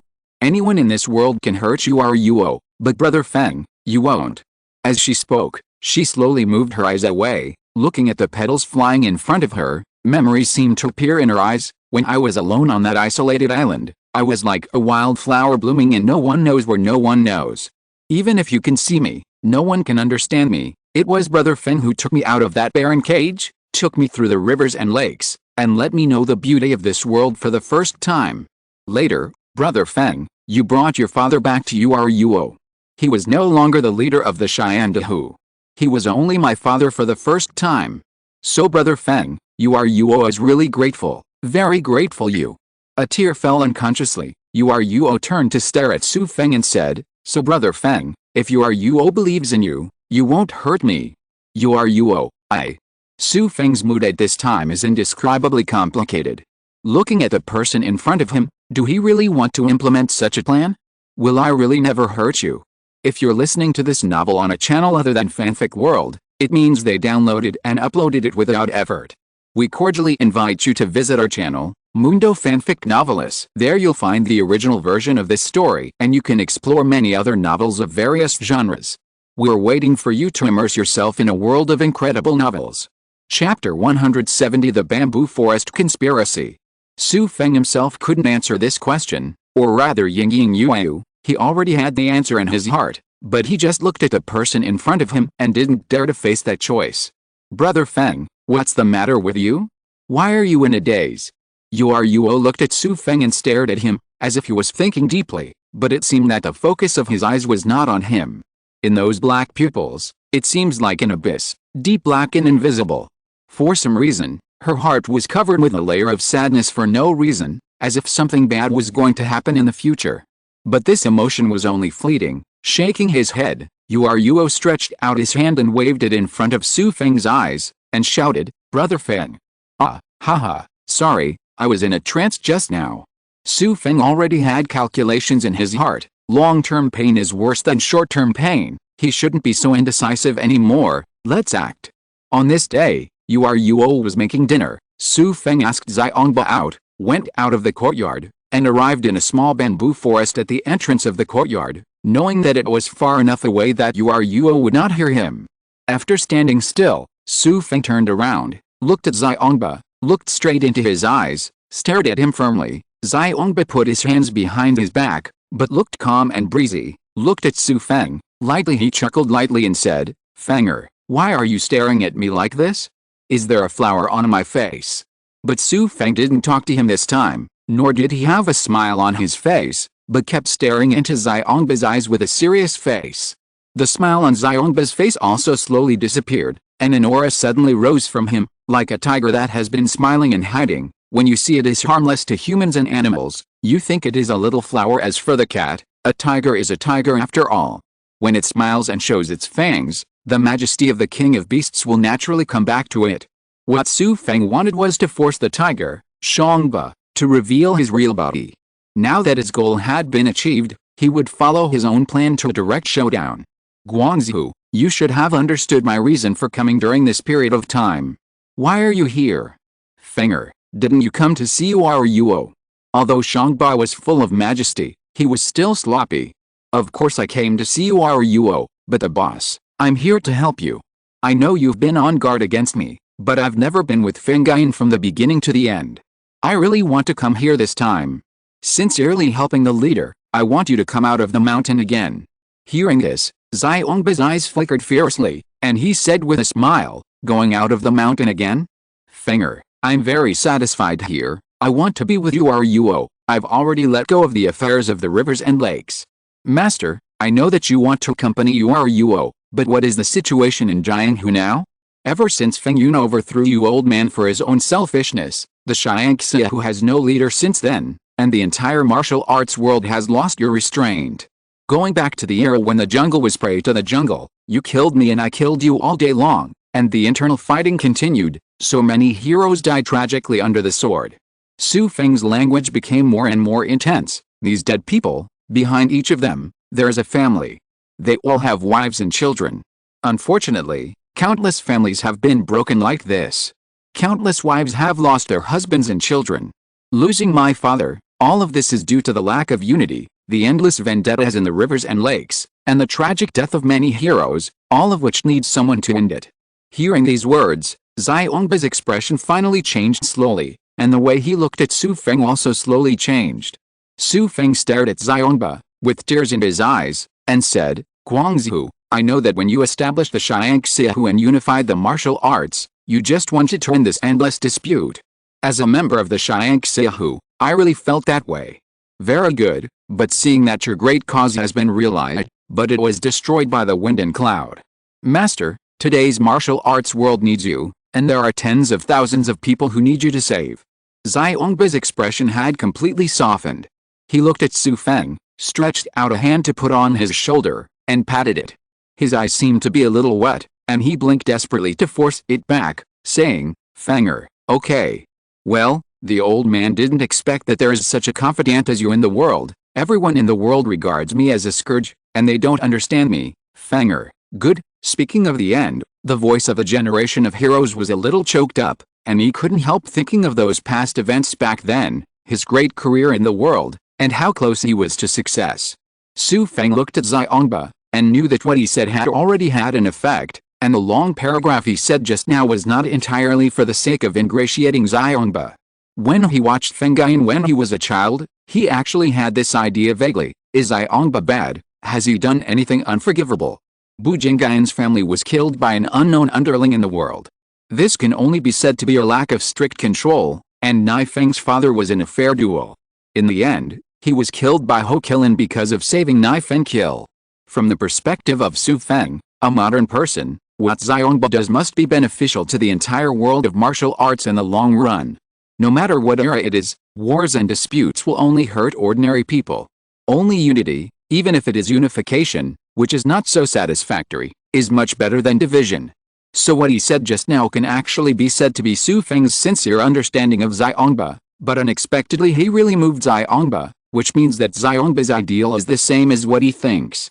If that's the case, then it's easy to handle, and continue to do the work of Shangba with this point. Master, Fenger begs you on behalf of those people who are suffering. Only when you come out of the mountain again and clean up the world of martial arts can we end this troubled world and give them a peaceful and happy life. At this time, Xiongba's defensiveness has gradually disappeared, but it is obvious that he has not made up his mind. Fenger, things are not as easy as you think. It was easier said than done to start everything. He sighed again as he spoke. What's more, Wu Ming has actually sent people to spy on our father and daughter all the time. If I want to come back, I guess he will be the first person who refuses to agree. Xu Feng wanted to have something to do, and finally Shangba was tempted, and he quickly said, Master, of course Fenger has considered what you said, but I believe that as long as you are really willing to go out, everything can be solved. Fenger is the first one. Support you. Xiongba patted Xu Feng's shoulder with a wry smile, and said, Fenger, I know what you mean, but this matter is too difficult, it cannot be done by just the two of us. Sect leader, of course Fenger knows about it, but there are still many people from the Xiangxia who sincerely support the sect leader like Finger. As long as you step up and call out, they will definitely flock to you. A book friend asked the Q group. There is an introduction interface for the book, and I will announce it again here, dot. Chapter 171. After hearing this, Xiongba groaned, and he didn't speak for a long time. Obviously, his heart must be very entangled at the moment. At this moment, outside the bamboo forest, Yuo's calling came from a distance. Daddy, Brother Feng, where are you? Have you eaten? Xu Feng had no choice but to walk out of the small bamboo forest with Xiongba. Although Xiongba didn't finally agree this time, it has already made great progress. Next time, he should work hard on his own, and it should be interesting.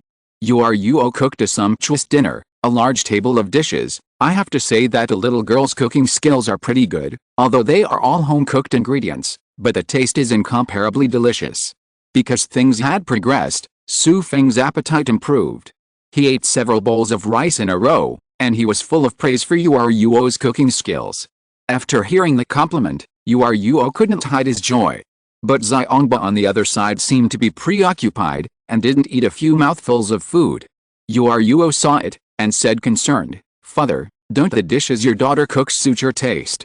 Hearing the voice, Xiongba seemed to wake up from some kind of thought, turned his head to look at his daughter, and said with a smile, Yuo, the food is delicious, but I'm not feeling well today. Okay, I'm full, you eat first.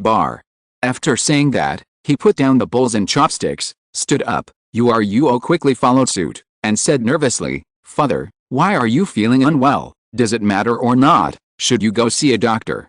Xiongba chuckled lightly and shook his head. No, it's nothing serious. Maybe it was because the wind was too loud outside last night and he didn't sleep well. Don't worry, I'm going to rest. You guys can eat.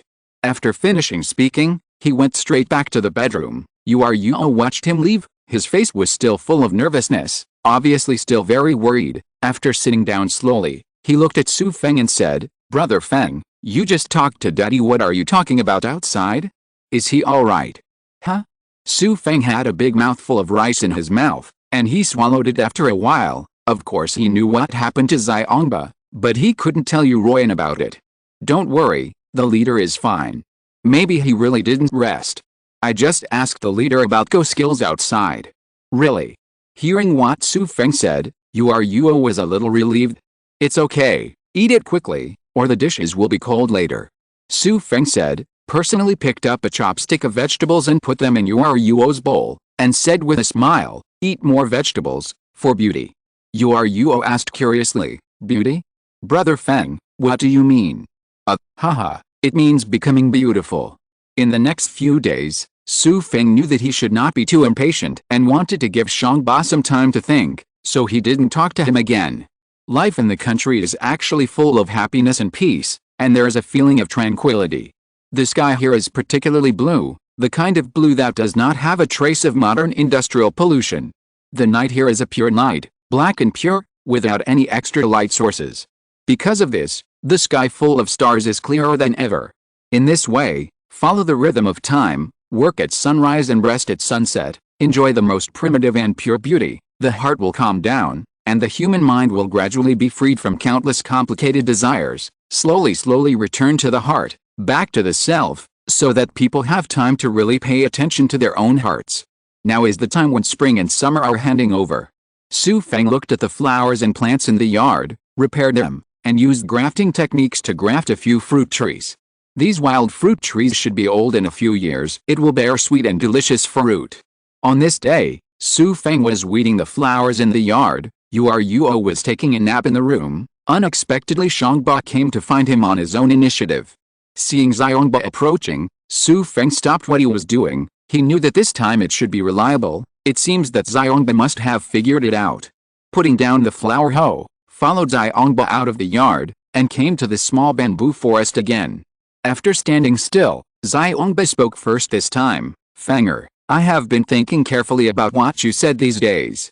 I have thought a lot, and finally I think what Fenger said is right. The world is still in dire straits, although I really want to accompany Yuo, but can I just ignore the world because of my own selfishness?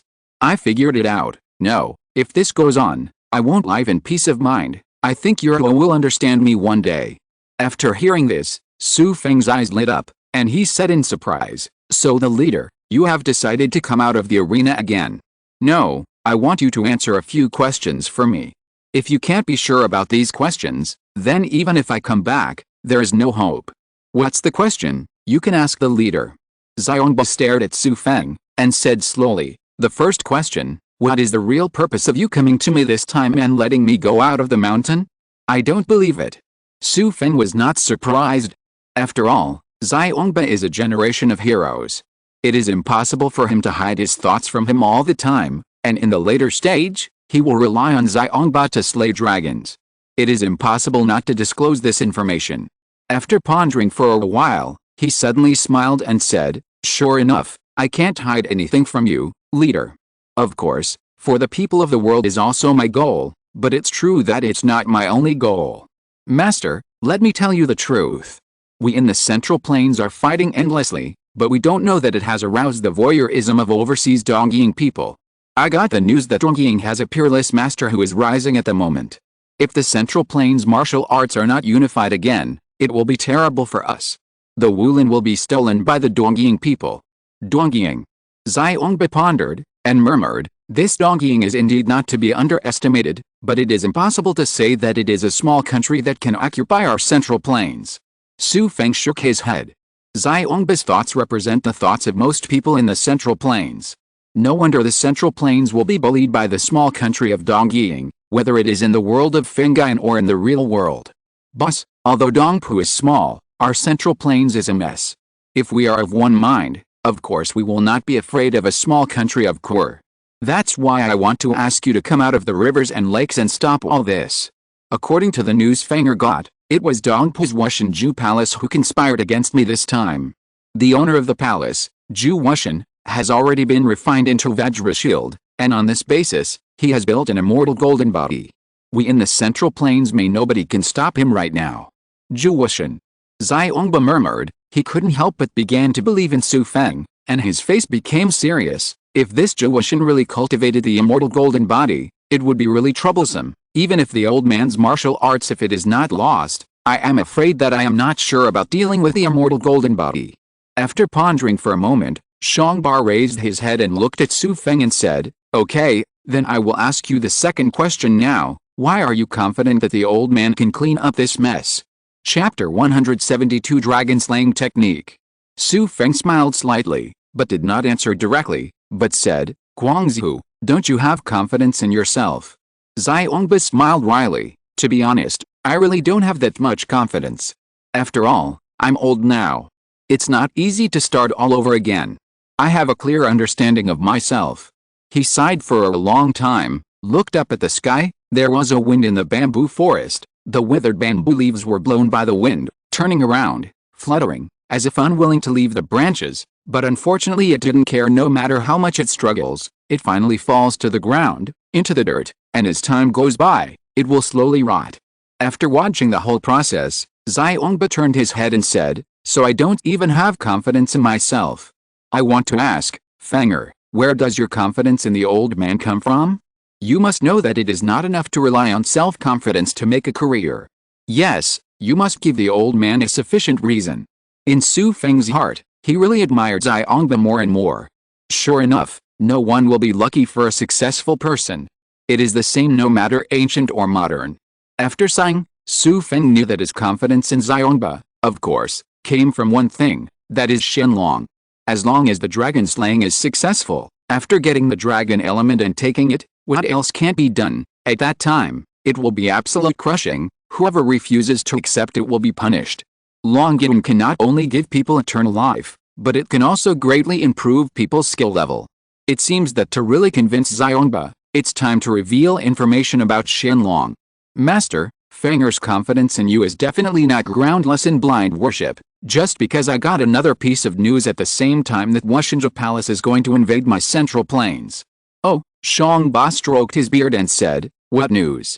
"Dragon, news about Xianlong." "Dragon." Xiongba's hand stroking his beard stopped unconsciously, and he frowned and said, "Fenger, are you talking about Xianlong, one of the 4 legendary beasts?" Xu Feng nodded and said, "That's right, That's it. Xiongba said suspiciously, but as far as I know, this divine dragon has long since disappeared. Among the 4 divine beasts, only the fire unicorn has been seen. But since you said you got the news about the dragon, Fenger, then it has nothing to do with our plan. What does it matter? Xu Feng thought for a while and said, Master, I think you should have heard of the Qi Rin arm and the Fire Lin sword. Of course, the unicorn arm belongs to that traitor Bu Jingyan, and as for the Hualin sword, it belongs to that villain Duanling. Xiongba didn't know what kind of medicine was sold in Xu Feng's gourd, but he decided to cooperate with him well. What's the matter? He gradually looked at the kid in front of him, more and more pleasing to his eyes, occasionally thinking in his heart, if this kid married Yuo, it would not be a bad choice. Yes, do you know the gang leader? The unicorn arm and the fire unicorn sword are actually related to the fire unicorn among the 4 beasts. Of the 2 of them, the unicorn arm was formed by being stained with the blood of the fire unicorn, and the fire unicorn the sword is forged from a scale of the fire unicorn. Xiongba pondered, looked at Xu Feng, and motioned him to continue talking. Master, I have studied the 4 beasts, and I found that each of them has its own special ability. It can be said that these beasts are full of treasures. Among them, the snow of the phoenix and the dragon element of the dragon are legendary. There will be a surge in skill, and it is even possible to obtain the ability to live forever. Oh! Hearing this, Xiongba's eyes sparkled. In fact, he used to be the leader of the Xiangxiahu. He knew more about these legends about the 4 gods and beasts than Xu Feng. People yearn for it, but Fenger, they are divine beasts. Even if we know these, what's the use? Xiongba said and shook his head. Actually, I have heard these legends in the early years, and I even went to Lingayan Grotto to test a fire killing, but it was useless. It is too strong, and the old man is not its opponent at all. Not to mention Shenlong. So Fenger, even if we know the location of Shenlong, all this is in vain. I understand now. You want to say that if I kill Shenlong, old man, I will have enough strength to unify the world, right? Haha, it's a pity that this slaying a dragon is probably more difficult than winning the world. Shaking his head, Xiongba patted Xu Feng's shoulder, and he was about to turn around and leave. He already knew that Xu Feng's hope was such a vague and illusory thing, and all his previous thoughts were nothing but illusions. Just stay there. Guangzhu, what if I say that I have the skill of slaying dragons? What? When Xiongba heard this sentence, his footsteps stopped suddenly, and his voice lost his composure for the first time. After a long time, he turned around slowly and looked at Xu Feng, who was a few steps away, with a faint smile on his face. Fenger, just now, you mean, the art of slaying dragons?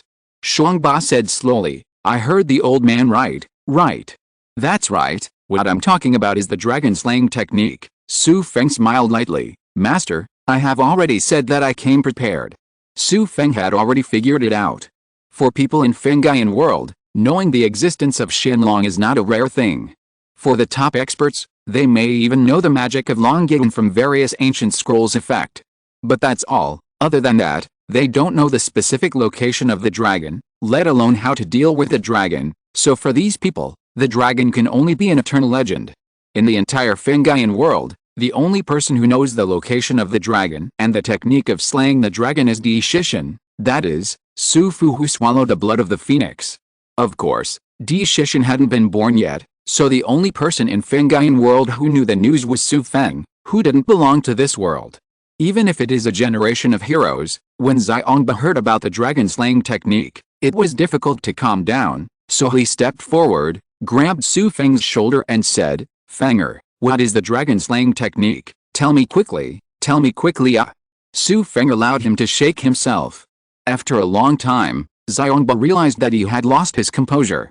He calmed down slowly, let go of Xu Feng's shoulders, and said with a laugh, Fenger, the old man is so excited, I was offended. It's okay, boss, I do know the dragon slaying technique, but I'll tell you the specific details later. We've been out for so long, it's time to go back. Yuelao probably woke up after taking a nap, we're not in a hurry. As Xu Feng said, he left Xiongba first and walked out of the small bamboo forest. Now he has the initiative. As for the dragon slaying technique, of course he can't just fight Xiongba, otherwise he will completely lose the possibility of manipulating him. This will be his strongest trump card. Chapter 173 7 Weapons.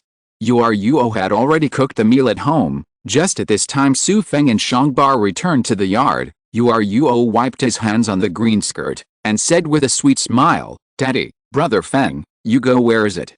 Xiongba laughed. "Fenger wants me to show him some moves. Although I have lost my martial arts now, I haven't lost my knowledge of martial arts, so I went to the small bamboo forest outside the courtyard to let him demonstrate." Seeing this, Xu Feng quickly picked up the topic and said, Yes, the advice from the leader of the gang really solved my doubts for many years at once. In the future, there are things I don't understand in martial arts, so I have to ask the leader of the gang more. Please don't blame the wind for disturbing your meditation." Shangba smiled and shook his head. Without speaking, Yuelao looked at the two men in front of him who praised each other. One was his biological father, the other was the man he loved the most. Now it is obvious that they get along very well. What a rare thing this is. She couldn't stop being sweet in her heart, and a smirk unconsciously appeared on the corner of her mouth. Thinking about the life of the family in the future, maybe in a few years, Brother Houghton will have another child, then there will be more cheers in the yard laughing. So I couldn't help laughing foolishly, but suddenly I remembered that I was a girl, and I was ashamed to think about these things about giving birth. My face flushed with shame, and when I looked up, I found that my father and Xu Feng were looking at me, and even more so. Unable to restrain himself, he turned and ran into the house. Xu Feng naturally looked puzzled. After all, he couldn't guess what these little girls were thinking. Early the next morning, Xiongba stopped Xu Feng, who had just washed up, and said, "Fenger, the plan for a day is in the morning, especially for those who learn martial arts. Let's go to the small bamboo forest, and I will give you some pointers." A few doubts left by yesterday. Xu Feng naturally laughed, talked to Yuelao, and followed Xiongba to the small bamboo forest. Of course, he knew that things must not be that simple. Xiongba must be looking for him to ask something he didn't tell him yesterday. It seems that there is really hope this time. Xiongba's heart has been successfully teased by Shenlong. After all, even if there is only a 1 in 10,000 chance, who would be willing to give up, especially for a former hero like Xiongba? In the bamboo forest, the green bamboo leaves are dancing lightly with the wind. Shangba's toga with big sleeves. The sleeves are also blown by the wind and dancing with the wind. He is facing Xu Feng with his back. He is still arrogant and has an inexplicable aura field released. "Fenger, you said yesterday that you have a way to slay a dragon. Tell me quickly." "I don't think the matter of slaying a dragon can be delayed. Since the Wuju shrine in Dongpu has been plotting against me in the Central Plains for a long time, then I have to act quickly. I thought about it all night last night. Although I am now in the state of mind of idle clouds and wild cranes, I see all the disputes in this world aside. But the Dongying people are different. They are not my race. If they come in, my people in the Central Plains will definitely be in dire straits. To be slaughtered by them, I can't do it." After quietly listening to Xiongba's inner monologue, Xu Feng is well aware of Xiongba's true inner thoughts. To be honest, Xiongba is more likely to plan for his own comeback. As for the world, how could Xiongba really care about the life and death of common people?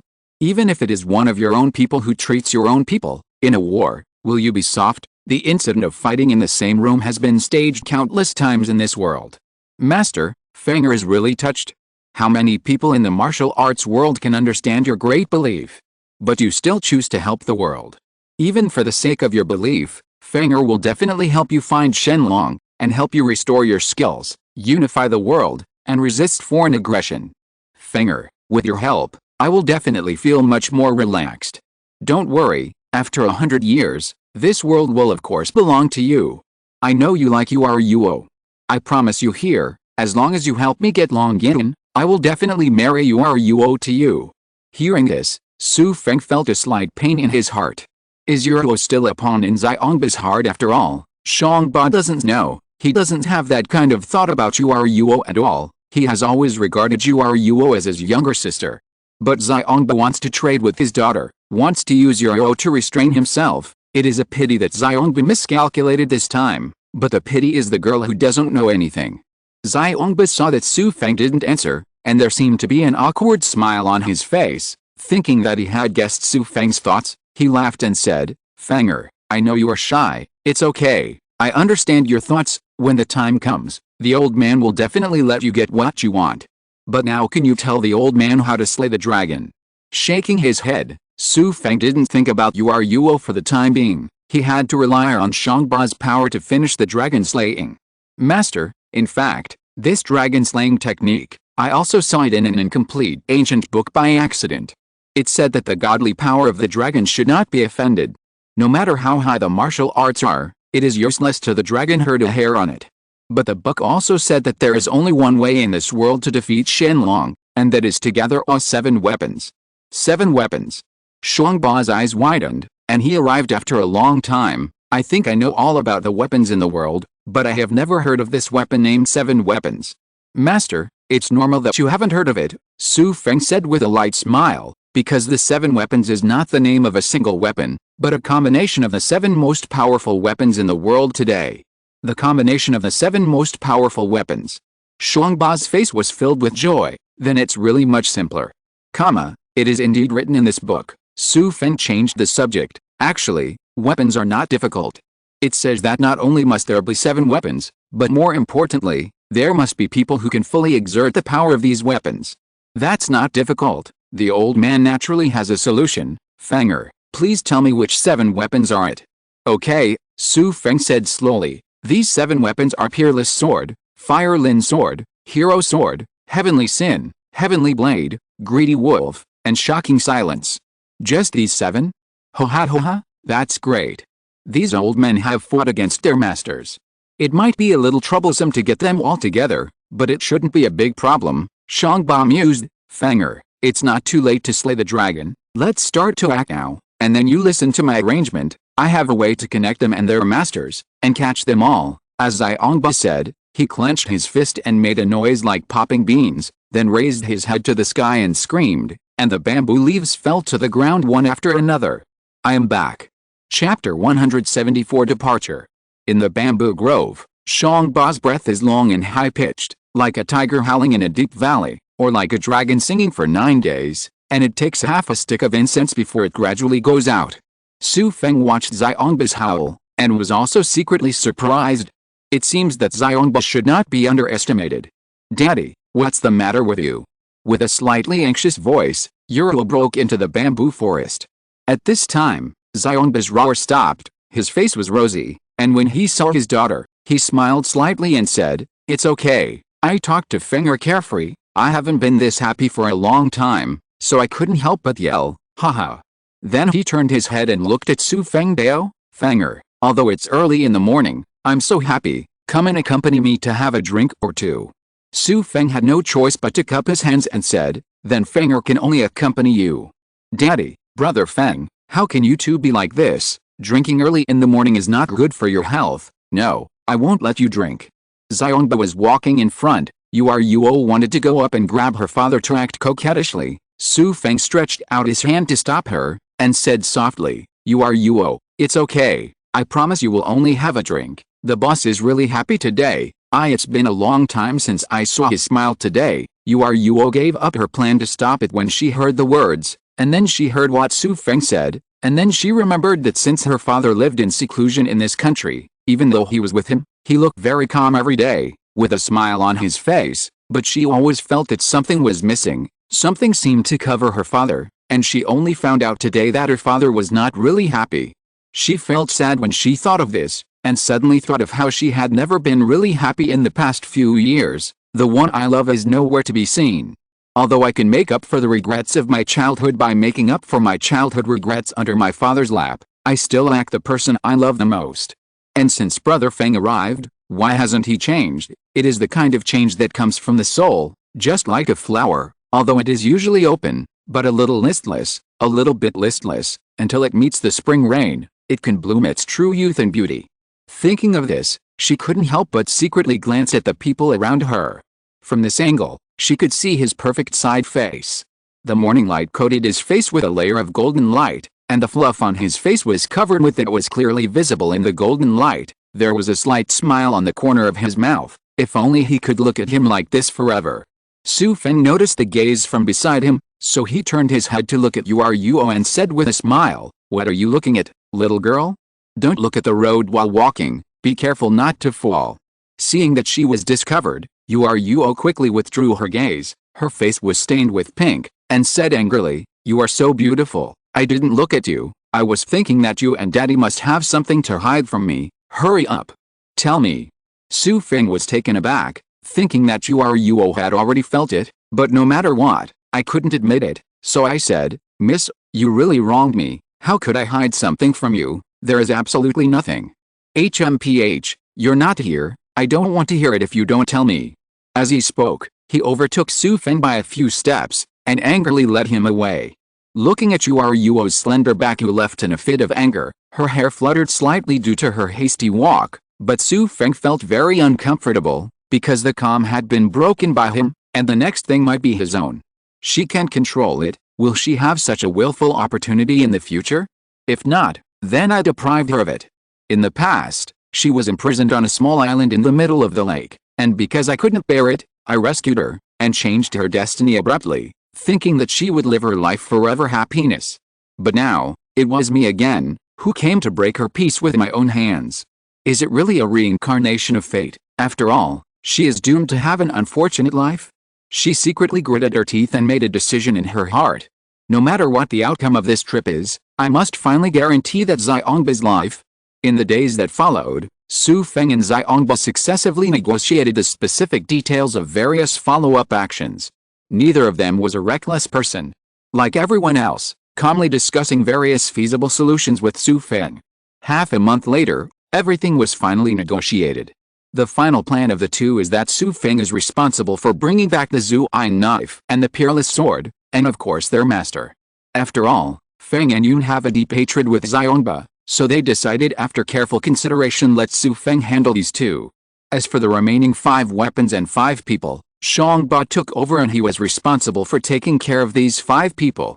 Fenger, then it's settled. You can set off tomorrow. I've already told you the place where Feng Heian lives in seclusion. Also, according to our original plan, you will take Yuelao to find Feng and Yun together. So I can act better. Okay, then let Yuelao and I talk about this matter. At noon, in the flower garden of the yard, Yuelao was carefully pruning the flowers and plants. Xu Feng walked over, looked at Yuelao among the thousands of flowers, and saw her serious appearance, suddenly felt that Yuelao was really beautiful. Yuelao, after trimming the side buds of a peony, a butterfly was startled and fluttered its wings. She also put down the scissors and happily played with a butterfly. Xu Feng was stunned for a while, and Yuelao laughed for a while, then turned around to see him, and said happily, "Brother Feng, aren't you discussing martial arts with Daddy? Why are you here?" "Me, I want to see what you are doing, Yuelao. I'm afraid you will be alone. I didn't expect that. I was overthinking. You and the butterfly can have a good time, haha." As he spoke, he opened the chain of the flower garden, walked in, looked at the flowers and plants in the garden, and could see that each plant had poured the owner's painstaking efforts into it, and from these flowers and plants, one could also see how pure the heart of the owner was. Yuelao waited for Xu Feng to walk in, like a little girl showing off her masterpiece, pointing to the flowers and said, "How about it? It's not bad. Some of these are varieties that I cultivated by myself, and there are many flowers in this world. Unique. You can feast your eyes today." Yes, today I really opened my eyes. Yuelao, you are too powerful. HMPH, that is. As Yuelao said, she lowered her head and began to repair a mutated comfort.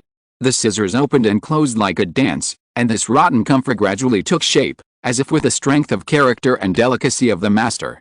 Xu Feng watched from the side, and was full of admiration. He really didn't expect Yuelao to have such skillful hands. After watching for a while, he remembered his purpose of looking for Yuelao, so he tentatively said, "Yuelao, you and the leader has lived here for almost 5 or 6 years. Yet, what's the matter? Why did you say this all of a sudden?" Yuelao answered casually without stopping. "Well, I was thinking, do you want to see your senior brother Shuang, senior brother Yun and senior brother Feng? Senior brother Shuang, senior brother Yun, and senior brother Feng." Yuelao hurriedly put down the work in hand, straightened up and said, "Brother Feng, do you have any news about them? I really miss them. Really, I haven't seen them for a long time, and I don't know how they are doing." "Well, I do have news about them. I heard that senior brother Yun and senior brother Feng have already married. They seem to have children already." "Wow, really? Really? That's great, Brother Feng. Tell me where they are, let's go see them. Yuelao excitedly grabbed Xu Feng's arm and jumped.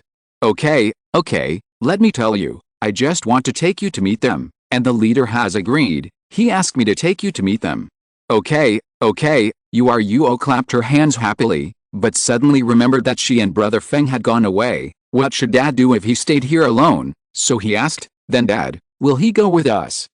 The old gang leader said he wouldn't go. After all, there might still be some estrangement between him and Feng Yun. Yuelao knew this was the truth, and she also knew in her heart that with her father's temper, it was impossible to see the three senior brothers.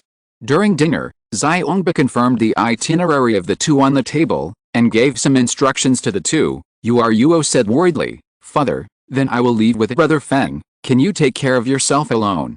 Xionba laughed, stroked his beard and said, Girl, I know you love me, but I can still take care of myself. Is it possible that your father can starve myself to death? When I was young, I walked alone in the rivers and lakes. What happened? Experienced. So after breakfast the next day, Xu Feng took Yuelao, bid farewell to Xionba, and embarked on a journey to find Feng Han. Chapter 175. 174 The two left the countryside, went to a nearby town, bought 2 good horses, and then set off on the journey. Xionba, the place where Feng Yanchuan lived in seclusion, had already informed, and Xu Feng estimated that they would arrive in half a month, so not in a hurry. Going with Yuelao all the way, when he encounters interesting places along the way, he will also take the initiative to ask to stop and have a good time with her. He always has guilt for Yuelao in his heart. So having this last chance to accompany her, Xu Feng was naturally willing to do it. And when Yuelao first started, because her mind was still worrying about her father who was alone at home, she was a little worried when she was free. Afterwards, the scenery along the way was beautiful, so she fully opened her heart, and her whole person seemed brighter, let alone with herself. Those who travel with you are the people you love the most. All the way to play, the scenery along the way is really beautiful, local customs, and famous mountains and rivers. Xu Feng himself is also a feast for the eyes. But it can be seen that this world is not a real peaceful world. The real prosperous towns are still a small number, most of them the place is very depressed, and there are often bandits blocking the road and robbery on the road, but Xu Feng and the two are naturally not afraid. Those bandits are usually refugees, and at most they know how to work like a 3-legged cat. No matter how many there are, it is useless if they encounter bandits robbing others, the two will try their best to help, but later on, seeing too many such chaos and the depression of the village, the mood of the two of them gradually no longer has fun. Although the mountains and rivers are beautiful and unparalleled, but people living in this world can't live and work in peace and contentment, so how can they have the mood to appreciate it? So when they got to the back, Xu Feng and Yuelao hurried on the road without stopping, and after a few days, the two arrived at a paradise with beautiful mountains and rivers. This place is among the mountains. It may be because it is too remote and the roads and traffic are inconvenient. Instead, it was able to escape the turmoil. Between the valleys, dotted with dots of cottages, on the slopes of the valley, there are crisscross paths. Occasionally there was the sound of cock crowing and dog barking. Seeing the scenery here, Yuelao said pleasantly, this is really a good place. Once you arrive here, your heart will calm down. Brother Yun and the others really know how to choose a place. Xu Feng smiled slightly, then drove his horse and walked in. The mountain road was winding, and even though it was a village that was close in front of him, he had to walk for several hours before he was able to enter. At the entrance of the village, a few young children were playing under an old tree. There was a well under the old tree, and a small stream flowed beside it. Several women were washing clothes by the stream. Xu Feng and Yuelao dismounted, and then led the horses to the base of the tree. He was looking for a child to ask if he knew where Feng Yan lived, but he didn't expect that the children probably had never seen anyone from outside, and they were afraid. So when they saw them, they scattered.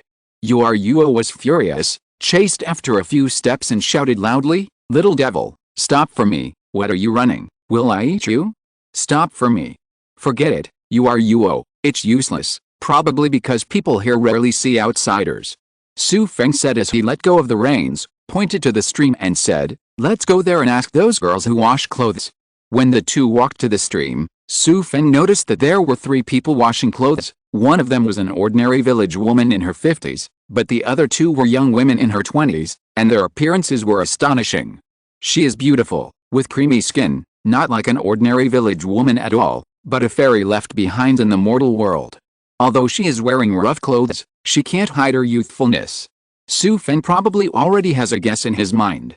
The three of them also noticed Xu Feng and the others, and stopped what they were doing. Xu Feng took a step forward and said, "Excuse me, I'm imagining a few girls to inquire about a few people. I wonder if it's convenient. Where did you come from? How did you come to us?" One of the young girls, with big round eyes, stared at Xu Feng with a hint of vigilance and asked. Xu Feng knew that the girl probably doubted his identity, so he said, "We came here to find some old friends. We found out that they live in seclusion here, so we found this place. May I ask, girl, do you know if there are foreigners living here?" The big-eyed girl really wanted to talk, and a girl with a beautiful face next to her spoke, with a soft and pleasant voice, "I'm sorry, we don't have any foreigners here, they are all ordinary people who have been living here." Speaking of which, the girl turned around and held the big-eyed girl and wanted to leave, but Yuelao happened to be on the side, so she blocked their way. "You two are lying. I think the temperament of the two of you is not ordinary people. How could the people in this place? Tell me where senior brother Yun and senior brother Feng are." But the beautiful girl didn't want to stop. She turned her hand and threw Yuelao away. Her technique was neat, and her skill was extraordinary at first glance. After breaking free from Yuelao, she pulled the big-eyed woman and wanted to run away, but Yuelao herself, there was a temper of a young lady, and being broken from her body by others aroused her competitive heart, so she quickly reached out and put her hands on the shoulders of the beautiful girls, trying to stop them from leaving. In this way, the two began to fight, and Xu Feng didn't have time to stop it, and he also wanted to let Yuelao test the depth of the two of them, so he stood aside and didn't move. But the village woman in her 50s next to her became anxious, speaking a dialect with a strong accent, and shouted, "I have been beaten, I have been beaten, everyone, come and help." While shouting, she ran quickly towards the village. Seeing that she was an ordinary person, Xu Feng didn't stop her. On the other side, the two of them had already fought fiercely. The woman with big eyes didn't seem to know martial arts, and she stood on the side with an anxious expression on her face, while the beautiful woman was as light as a swallow, with an elegant posture. Xu Feng looked at it for a while. He knew that his martial arts should be higher than Yuelao's. At this moment, he had already figured it out in his mind. It seemed that this beautiful woman should be the second dream, and the cute girl with big eyes, who didn't know martial arts, should be Chu. Now that their identities have been confirmed, they have found Feng Han. Xu Feng was about to speak out to stop Yuelao and tell her not to fight, but before he could speak, he saw a figure in the distance approaching like an arrow. However, his speed was even many times faster than the arrow, and he came in front of him from hundreds of steps away in the blink of an eye, and hit Yuelao's back with his palm. Xu Feng knew that it was useless to make a sound. The speed of the sound was too slow, so he jumped forward. His movement speed was even faster than that of the person who came just now, and a series of phantoms had already formed. With a sound of boom, Xu Feng intercepted the visitor's palm that hit Yuelao, and the two palms intersected. The visitor took 3 steps back to stand still, but Xu Feng stood there as if he was completely incapable. Same thing. In this way, the fight between Second Meng and Yuelao stopped, and the repelled person was about to step forward to fight again, when Xu Feng said, "Senior brother Feng, it's us." End of this chapter. Thank you very much for reaching the end. Don't forget to like. Looking for more exclusive content and immediate access? Subscribe to our Patreon. Remember, every like, subscription, or donation encourages us to continue. Thanks to everyone. See you in the next video.